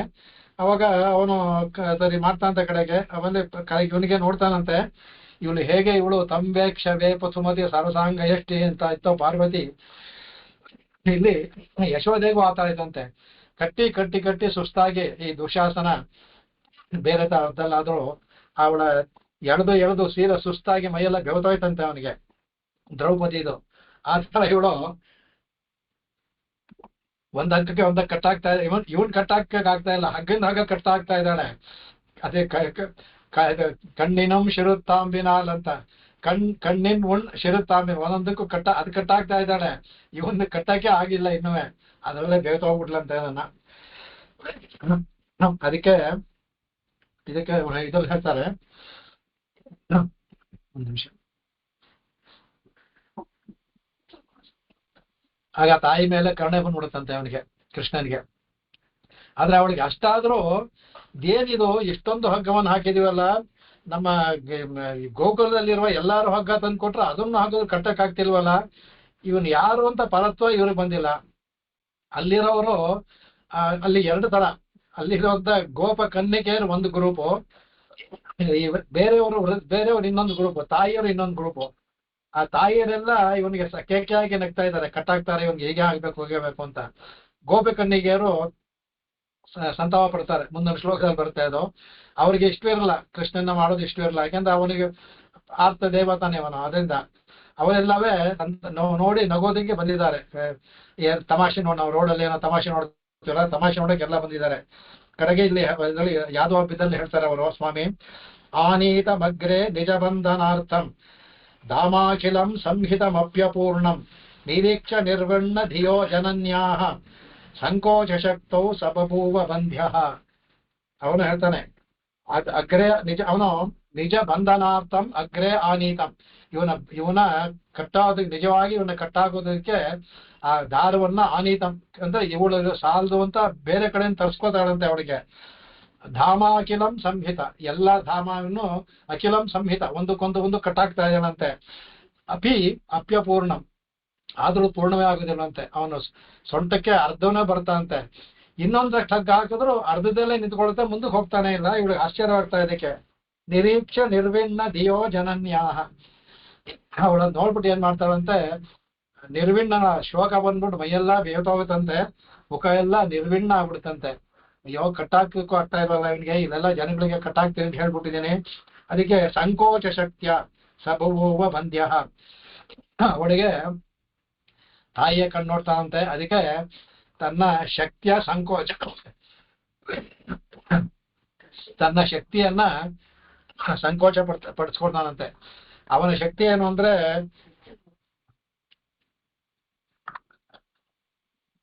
ಎಷ್ಟೇ ಆದ್ರೂ ಬೆಳಿತಾನೆ, ಅದನ್ನ ಸಂಕೋಚ ಮಾಡ್ಕೊಳ್ತಾನಂತೆ. ತನ್ನ ಶಕ್ತಿಯನ್ನ ಸಂಕೋಚ ಮಾಡ್ಕೊಳ್ಳದಂತೆ. ಸಹ ಬಂದ್ಯ ಬಭೂವ, ತಾನೇ ಕಟ್ಟಾಕ್ಸ್ಕೊಂಡ್ಬಿಟ್ಟ. ಅದನ್ನೇ ಕಟ್ಟುಣ್ಣ ಪಣ್ಯ ಪೆರುಮಾಯನ್ ಅಂತ ಮಧುರಕಾಗ ಹೇಳ್ತಾರ. ಅದೇ ಅವನು ಕಟ್ಟಾಕ್ಲಿಲ್ಲ, ತಾನೇ ಕಟ್ಟಾಗಿಸ್ಕೊಂಡ. ರಾಮ ಹೇಗೆ ತನ್ನ ತಂದೆಯ ಬಂಧವನ್ನು ಬಿಡಿಸೋಕೆ ತಾನು ಬಂಧವನ್ನು ತಾನಾಗಿ ತಗೊಂಡು ಹೋದ್ನೋ, ಇಲ್ಲಿ ಕೃಷ್ಣ, ಅಲ್ಲಿ ಸ್ವಾಮಿಯನ್ನು ತೋರಿಸ್ತಾರೆ ಸ್ವಾಮಿಯಲ್ಲಿ. ಇಲ್ಲಿ ಕೃಷ್ಣ ತಾಯಿಯ ಒಂದು ವಿಷಣ್ಣ, ಅವಳ ಇದನ್ನ ಇದಾಗ್ಲಿ ಅಂತ ಹೇಳಿ ತಾನೇ ಕಟ್ಟಾಕೊಂಡ ಅನ್ಬಿಟ್ಟು ಅಂತ. ಅದಕ್ಕೆ ಅವ ಹೇಳ್ತಾರೆ, ಅದಕ್ಕೆ ಅವನ್ನ ಹೇಳ್ತಾರೆ, ಅದಕ್ಕೆ ಯಾರನ್ನ ಬಂಧಿಸೋದು ಅಂದ್ಬಿಟ್ಟು ಹೇಳ್ತಾರೆ. ಅದಕ್ಕೆ ಅದರಲ್ಲಿ ಇನ್ನೊಂದು ಹೇಳ್ತಾರೆ, ಇದರಲ್ಲಿ ಇಲ್ಲಿ ಅದನ್ನೇ ಇವರು ಸಹ ಆಳುವಂತಾರ ಇದನ್ನ ತಮ್ಮ ಇದ್ರಲ್ಲಿ ಆಳುವಂತಾರಲ್ಲ ಕೂರುತ್ತಾಯ್ವಾನ್ ಸರ ನಮ್ಮದಲ್ಲಿ ಸ್ವಾಮನ್ಯ ಗೋಪ ಗೃಹಭೋಗ್ಯಮುಷಂ ಯಶೋದಾ ಗುರ್ವಿ ತ್ವದೀಯಂ ಅವಮಾನ ದೃಶ್ಯಮಾನ ಪ್ರೇಮ್ನಾಥಧಾಮ ಪರಿಣಾಮ ಜುಷಾ ಬಬಂಧ ತಾದಂಗತೆ ಚರಿತಮಾರ್ಯ ಜನಾ ಸಹಂತೆ ಅತಿಮಾನುಷ ಸ್ತವದಲ್ಲಿ ಅವರು ಹೇಳುವಂತಹ ಇದು ಶ್ಲೋಕ. 2 ಶ್ಲೋಕ ಅದರ ಹೇಳಿದ್ದಾರೆ. ಅದೊಂದು ಹೇಳ್ತಾರೆ, ಗೋಪ್ಯಾದದೆ ತ್ವಯಿ ತ್ವಜಾಸಿ ಧಾಮ ಧಾವತೆ ಜ್ಞಾತೆ ದದಾಷ್ಟುಕಲಿಲ ಜನಸಂಭ್ರಮಾಕ್ಷಂ ವಕ್ತ್ರಂ ವಿನೀಯ ಭಯಭಾವನಯ ಸ್ಥಿತಸ್ಯ ಸಾಮಂ ವಿಮೋಹ ಯತಿಭೀರಪಿ ಯದ್ಬಿಭೇತಿ ಅಂತ ಇದೊಂದು ಕುಂತಿಯ ಶ್ಲೋಕವನ್ನು ಇದ್ರಲ್ಲಿ ಹೇಳ್ತಾರೆ. ಇದ್ರಲ್ಲಿ ಏನಪ್ಪಾ ಅಂದ್ರೆ ಗೋಪಿ ಯಶೋದಾ ಗುರ್ವಿ ಅಂದ್ರೆ 2 ಅರ್ಥದಲ್ಲಿ. ಒಂದು ಗುರ್ವಿ ಅಂದ್ರೆ ಅಭಿಮಾನ ಉಳ್ಳವಳು ಅಂತದ್ದು. ಗುರುತ್ವ ಉಳ್ಳವಳು ಅಂದ್ರೆ ತಾಯಿ ಆಚಾರ ಸ್ಥಾನದ ತಾಯಿ ಆಚಾರ್ಯ, ಅದರಿಂದ ಅವನಿಗೆ ಗುರ್ವಿ ಇವಳು. ಒಂದು ತಾಯಿ ಆದ್ರಿಂದ ಗುರುತ್ವ ಅಂದ್ರೆ ಬಾರ ಅಂದ್ರೆ ಅವಳು ಗೌರವಕ್ಕೆ ಅರ್ಹಳಾದವಳು. ಒಂದು ಇವನಿಗೆ ಆಚಾರ್ಯರು ಆಗಿರೋದ್ರಿಂದ ಗುರುವಿ ಅವಳು. ಅದೇನ್ ಮಾಡ್ತಾನಂತೆ, ಅನ್ಯ ಗೋಪ ಗೃಹ ಗವ್ಯ ಮುಷಂ, ನೀನು ಬೇರೆ ಬೇರೆ ಇದರಲ್ಲಿ ಹೋಗಿ ಗವ್ಯವನ್ನ ಕದಿತಿರೋದನ್ನ ನೋಡಿ ಅವಳೇನ್ ಮಾಡ್ತಾಳೆ, ಗುರುವಿ ತ್ವದೀಯಂ ಅವಮಾನ ಮೃಶ್ಯಮಾನ, ಅವಳು ನಿನಗೆ ಉಂಟಾಗುವ ಅಲ್ಲಿ ಅವಮಾನ, ಅವರೆಲ್ಲ ಬೈದು ಎಲ್ಲ ಮಾಡ್ತಾರಲ್ಲ ಹೋಗುವಂತಲ್ಲ, ಅದನ್ನ ತಡ್ಕೊಳಕ್ಕಾಗಲ್ವಂತೆ ಅವಳಿಗೆ. ಅದನ್ನ ಏನ್ ಮಾಡ್ತಾಳೆ, ಪ್ರೇಮ್ನಾಥ, ನಿನ್ನ ಮೇಲೆ ಒಂದು ಪ್ರೀತಿಗೆ ನಿನ್ನನ್ಗೆ ಕಟ್ಟಾಕ್ಬೇಕು ಅಂತಲ್ಲ, ಅಯ್ಯೋ ಹೋಗಿ ಬಯಸ್ಕೊಳತ್ತಲ್ಲ ಇದು ಅಂತ ಹೇಳಿ ಅದಕ್ಕೋಸ್ಕರ ಪ್ರೇಮ್ನಾಥ ಏನ್ ಮಾಡ್ತಾರೆ, ಧಾಮ ಪರಿಣಾಮ ಜುಷಾ ಬಬಂಧ, ಅದಕ್ಕೆ ನಿನ್ನ ಹಗ್ಗದಲ್ಲಿ ನಿನ್ನ ಕಟ್ಟಾಕಿದ್ಲು. ಅವಳು ನಿನ್ನ ಕಟ್ಟಾಕಿದ್ದು ನಿನ್ನ ಒಂದು ಅವಮಾನವನ್ನು ತಪ್ಪಿಸೋದಕ್ಕೆ ತರ ಅಂದ್ಬಿಟ್ಟು ಹೇಳ್ತಾ. ಅದಕ್ಕೆ ಪ್ರಾಧನ್ಯತೆ ಚರಿತ ಮಾರ್ಯ ಜನಾಸ್ಪೃಹಂತೆ, ಅದಕ್ಕೆ ಇದನ್ನ ಪ್ರಾಧನ್ಯತೆ ಚರಿತಂ ಆರ್ಯ ಜನ ನ ಸಹಂತೆ ಅಂತ ಹೇಳ್ತಾರೆ.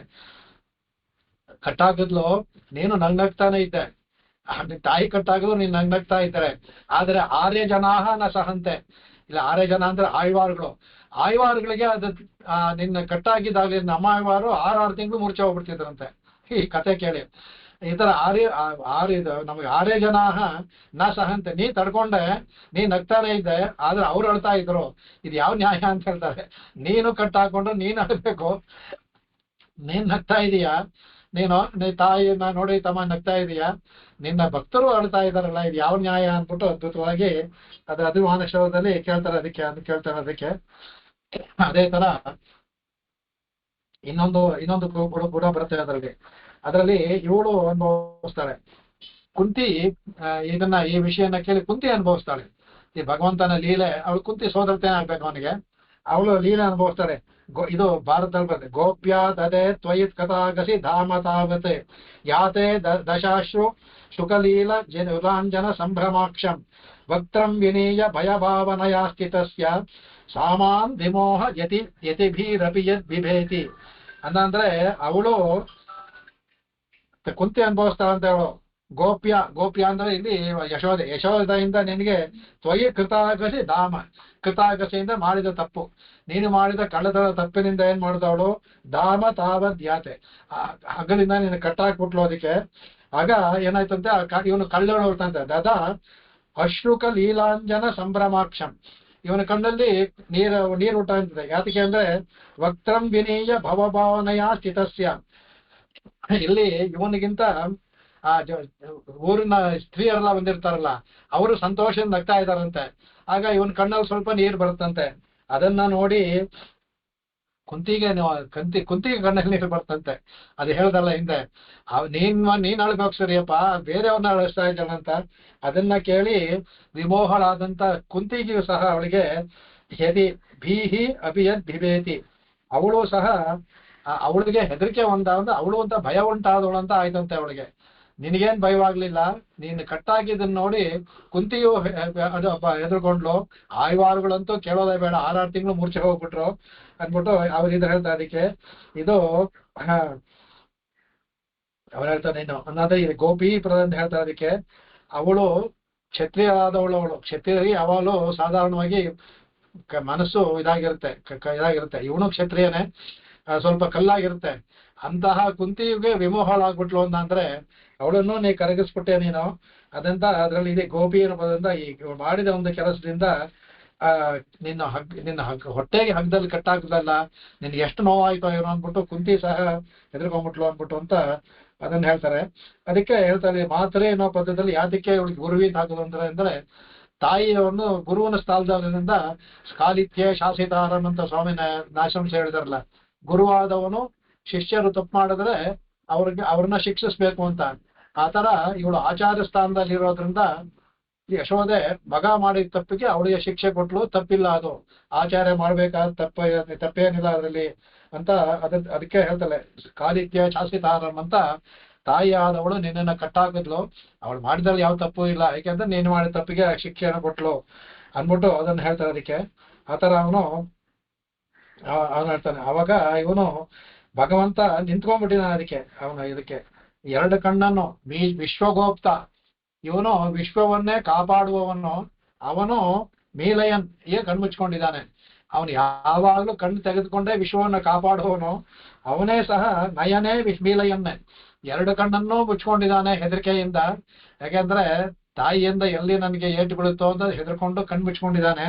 ಯಾರೋನು ಲೋಕರಕ್ಷಕ ವಿಶ್ವಗೋಪ್ತ, ವಿಶ್ವವನ್ನೇ ಕಾಪಾಡುವವನು ತನ್ನನ್ನ ಕಾಕೊಳ್ಳದೆ ಕಣ್ಮುಚ್ಕೊಂಡಿದ್ದಾನೆ ಅಂತ ಸ್ವಾಮಿ ಅನುಭವಿಸ್ತಾರೆ. ಅದಕ್ಕೆ ಹಾಗಾಗಿ ಪ್ರಚಲಿತ ಪದಃ ನಾಪಗಚ್ಚನ್ ನತಿಷ್ಠನ್ನೇ, ತನ್ನನ್ನ ತಾನು ಕಾಪಾಡಕ್ಕಾಗದೆ ಜಗತ್ತನ್ನೇ ಕಾಪಾಡುವಂತಹವನು ತನ್ನನ್ನು ತಾನೇ ಆಗದೇನೆ ಸಹ ಅವನು ಇದು ನಮಗೆ ಹೇಳೋದುಂಟು. ಅದಕ್ಕೆ ಸ್ವರಕ್ಷಣೆ ಇದು ಪರಹೇತು ಕುತಃ ಅಂದ್ಬಿಟ್ಟು ಅಂತ ನಮ್ಮನ್ನ ಜೀವಾತ್ಮನಿಗೆ ಹೇಳುವಂತಹದ್ದು. ತನ್ನ ಕಾಪಾಡೋದಕ್ಕೆ ಶಕ್ತಿ ಇಲ್ಲ, ಬೇರೆಯವನ್ನೇ ಕಾಪಾಡ್ತಾನೆ ಅಂತ ನಾವು ಜೀವಾತ್ಮನಿಗೆ ಹೇಳುವಾಗ ರಕ್ಷಣೆ ಅಂತ ಹೇಳ್ತಾರೆ. ಕೋಹೇತು ಪರರಕ್ಷಣೆ ಅಂದ್ಬಿಟ್ಟು ಅದರಲ್ಲಿ ತನ್ನನ್ನ ಅದರಲ್ಲಿ ಭಗವಂತ ಲೋಕವನ್ನ ಕಾಪಾಡ್ತಾನೆ ಅಂದ್ರೆ ಇಲ್ಲಿ ಒಂದು ನಾಟಕ ಮಾಡ್ಬೇಕಲ್ಲ, ತನ್ನನ್ನ ಕಾಪಾಡ್ಕೊಳ್ಳೋಕೆ ಆಗದೆ ಇರೋದ್ರ ಕಣ್ಣನ್ನ ಮುಚ್ಕೊಳ್ತಾನಂತೆ. ಅದರಿಂದ ನ ಅಪಿಗಚ್ಚನ್ನೇ ನ ತಿಷ್ಟನ್ನೇ, ಒಂದು ಹೋಗಕ್ಕೂ ಆಗ್ದೇನೆ ನಿಂತ್ಕೊಳ್ಳೋಕ್ ಆಗ್ದೇನೆ ಬಹಳ ಕಷ್ಟಪಟ್ಟ ಅವನು. ಕಡೆಗೆ ಅದಕ್ಕಂತ ಎಲ್ಲರೂ ಹೇಳ್ತಾರೆ. ಅದಕ್ಕೆ ಅದನ್ನು ಸಮಾತು ಸ್ವಿನ್ನ ಗಾತ್ರಾಯ ವಿಸ್ರಕ್ತ ಕರಭಸ್ತ್ರಜ ಕೃಪಯಾಸೀತ್ ಸ್ವಬಂಧನೆ ಅಂತ ಇದರಲ್ಲಿ ಭಾಗವತದಲ್ಲೂ ಹೇಳ್ತಾರೆ. ಅದಕ್ಕೆ ಸಮಾತು ಸ್ವಿನ್ನ ಗಾತ್ರಾಯ, ಇಲ್ಲಿ ಸ್ವಿನ್ನ ಅಂದ್ರೆ ಬೆವರು, ವೇಪಥೋತಿ ಅನ್ನೋದು ಮೈಯೆಲ್ಲ ಬೇವ್ದ್ಬಿಟ್ಲಂತೆ ಯಶೋದೆ. ಹಗ್ಗ ಕಟ್ಟೋದಲ್ಲೇ ಮೈ ಬೇವ್, ಇವನ್ನ ಕಟ್ಟಲಿಲ್ಲ ಇನ್ನೂ. ಅದಕ್ಕೆ ಕೃಪಯಾಸೀತ್ ಸ್ವಬಂಧನೆ, ತನ್ನ ಬಂಧನ ತಾನೇ ಕೃಪೆಯನ್ನು ತಗೊಂಡು ಕಟ್ಟಾಗಿಸ್ಕೊಂಡ ಅಂತ ಎಲ್ಲ ಅನುಭವಿಸ್ತಾರೆ ಅದಕ್ಕೆ ಅಂತ. ಇವನ್ನ ವಿಶ್ವಗೋಪ್ತನ್ನ ನಾನು ಈಶತ್ ಅವನು ನಮ್ಮನ್ನ ಮೀಲಯನ್ ವಿಶ್ವಗೋಪ್ತ ನಮ್ಮನ್ನೆಲ್ಲವನ್ನು ಕಾಪಾಡ್ಲಿ ಅನ್ಬಿಟ್ಟು ಲೋಕರಕ್ಷಕ ಆದವನು ಮಿಥ್ಯಾಗೋಪ ಅಂತಾರೆ. ಇವನು ಮಿಥ್ಯನಲ್ಲ, ಕಪಟಗೋಪ. ಇಲ್ಲಿ ವೇಷದಲ್ಲಿ ಬಂದಿದ್ದಾನೆ ಇವನು, ಸಾಕ್ಷಾತ್ ಇವನು ವಿಶ್ವಗೋಪ. ಇವನು ಈಗ ಮಿಥ್ಯಾಗೋಪನಾಗಿ ಬಂದಿದ್ದಾನೆ. ಎರಡು ಪದವನ್ನು ಹೆಸರಾಗಿದ್ದಾರೆ. ವಿಶ್ವಗೋಪ್ತ ಮಿಥ್ಯಾಗೋಪನಾಗಿ ಬಂದಿದ್ದಾನೆ. ಅವನು ಏಕಮೇವ ದ್ವಿತೀಯನಾಗಿದ್ದರೂ ಸಹ ಇಲ್ಲಿ ಅವನು ಎಲ್ಲವನ್ನು ಕಾಪಾಡುವವನು ಇಲ್ಲಿ ಬಂದಿದ್ದಾನೆ ಅವನು. ಅಂತವನು ನಮ್ಮನ್ನ ಪಾಯಾತ್ ಅಂತಾರೆ, ನಮ್ಮನ್ನ ಕಾಪಾಡ್ಲಿ, ರಕ್ಷಿಸಲಿ ಅಂದ್ಬಿಟ್ಟು ಈ ಶ್ಲೋಕದಲ್ಲಿ ಹೇಳ್ತಾರೆ. ಇವತ್ತು ಈ ಮುಂದಷ್ಟು ಹೋಗೋಣ ಅನ್ಕೊಂಡೆ, ಇಲ್ಲಿಗೆ ಆಯ್ತು, ಇಲ್ಲಿ ನಿಲ್ಸ್ಕೊಳ್ಳೋಣ. ಇದಕ್ಕೆ ಅಂದ್ರೆ ಇಲ್ಲಿ ಭಗವಂತ ಎಲ್ಲವನ್ನೂ ಮಾಡಿದ್ದು ನಮ್ಮನ್ನ ಕಾಪಾಡೋಕೆ ಬಂದಿದ್ದು, ನಮಗೋಸ್ಕರ ಕಷ್ಟವನ್ನು ಅನುಭವಿಸ್ತಾನೆ, ಅವಮಾನವನ್ನು ಪಡ್ತಾನೆ, ಕಟ್ಟಾಗಿಸ್ಕೊಳ್ತಾನೆ. ಈ ಕಟ್ಟಾಗಿಸ್ಕೊಂಡಿದ್ರೆ ಏನಾಗುತ್ತೆ ಅಂತ ಮುಂದೆ ಶ್ಲೋಕದಲ್ಲಿ ಹೇಳ್ತಾರೆ. ಅದನ್ನ ಮುಂದಿನ ಇದರಲ್ಲಿ ನೋಡೋಣ. ಕವಿತಾರ್ಕಿಕ ಸಿಂಹಾಯ ಕಲ್ಯಾಣ ಗುಣಶಾಲಿನೇ ಶ್ರೀಮತೆ ವೆಂಕಟೇಶಾಯ ವೇದಾಂತ ಗುರವೇ ನಮಃ. ವಾದಿದ್ವಿಪಶಿರೋ ಭಂಗ ಪಂಚಾನನ ಪರಾಕ್ರಮಃ ಶ್ರೀಮಾನ್ ವೆಂಕಟನಾಥಾರ್ಯಃ ಚಿರಂ ವಿಜಯತಾಂ ಭುವಿ ಆಕಾಶಾತ್ ಪತಿತಂತೋಯಂ ಯಥಾ ಗಚ್ಚತಿ ಸಾಗರಂ ಸರ್ವದೇವ ನಮಸ್ಕಾರಃ. ಕೇಶವಂ ಪ್ರತಿ ಗಚ್ಚತಿ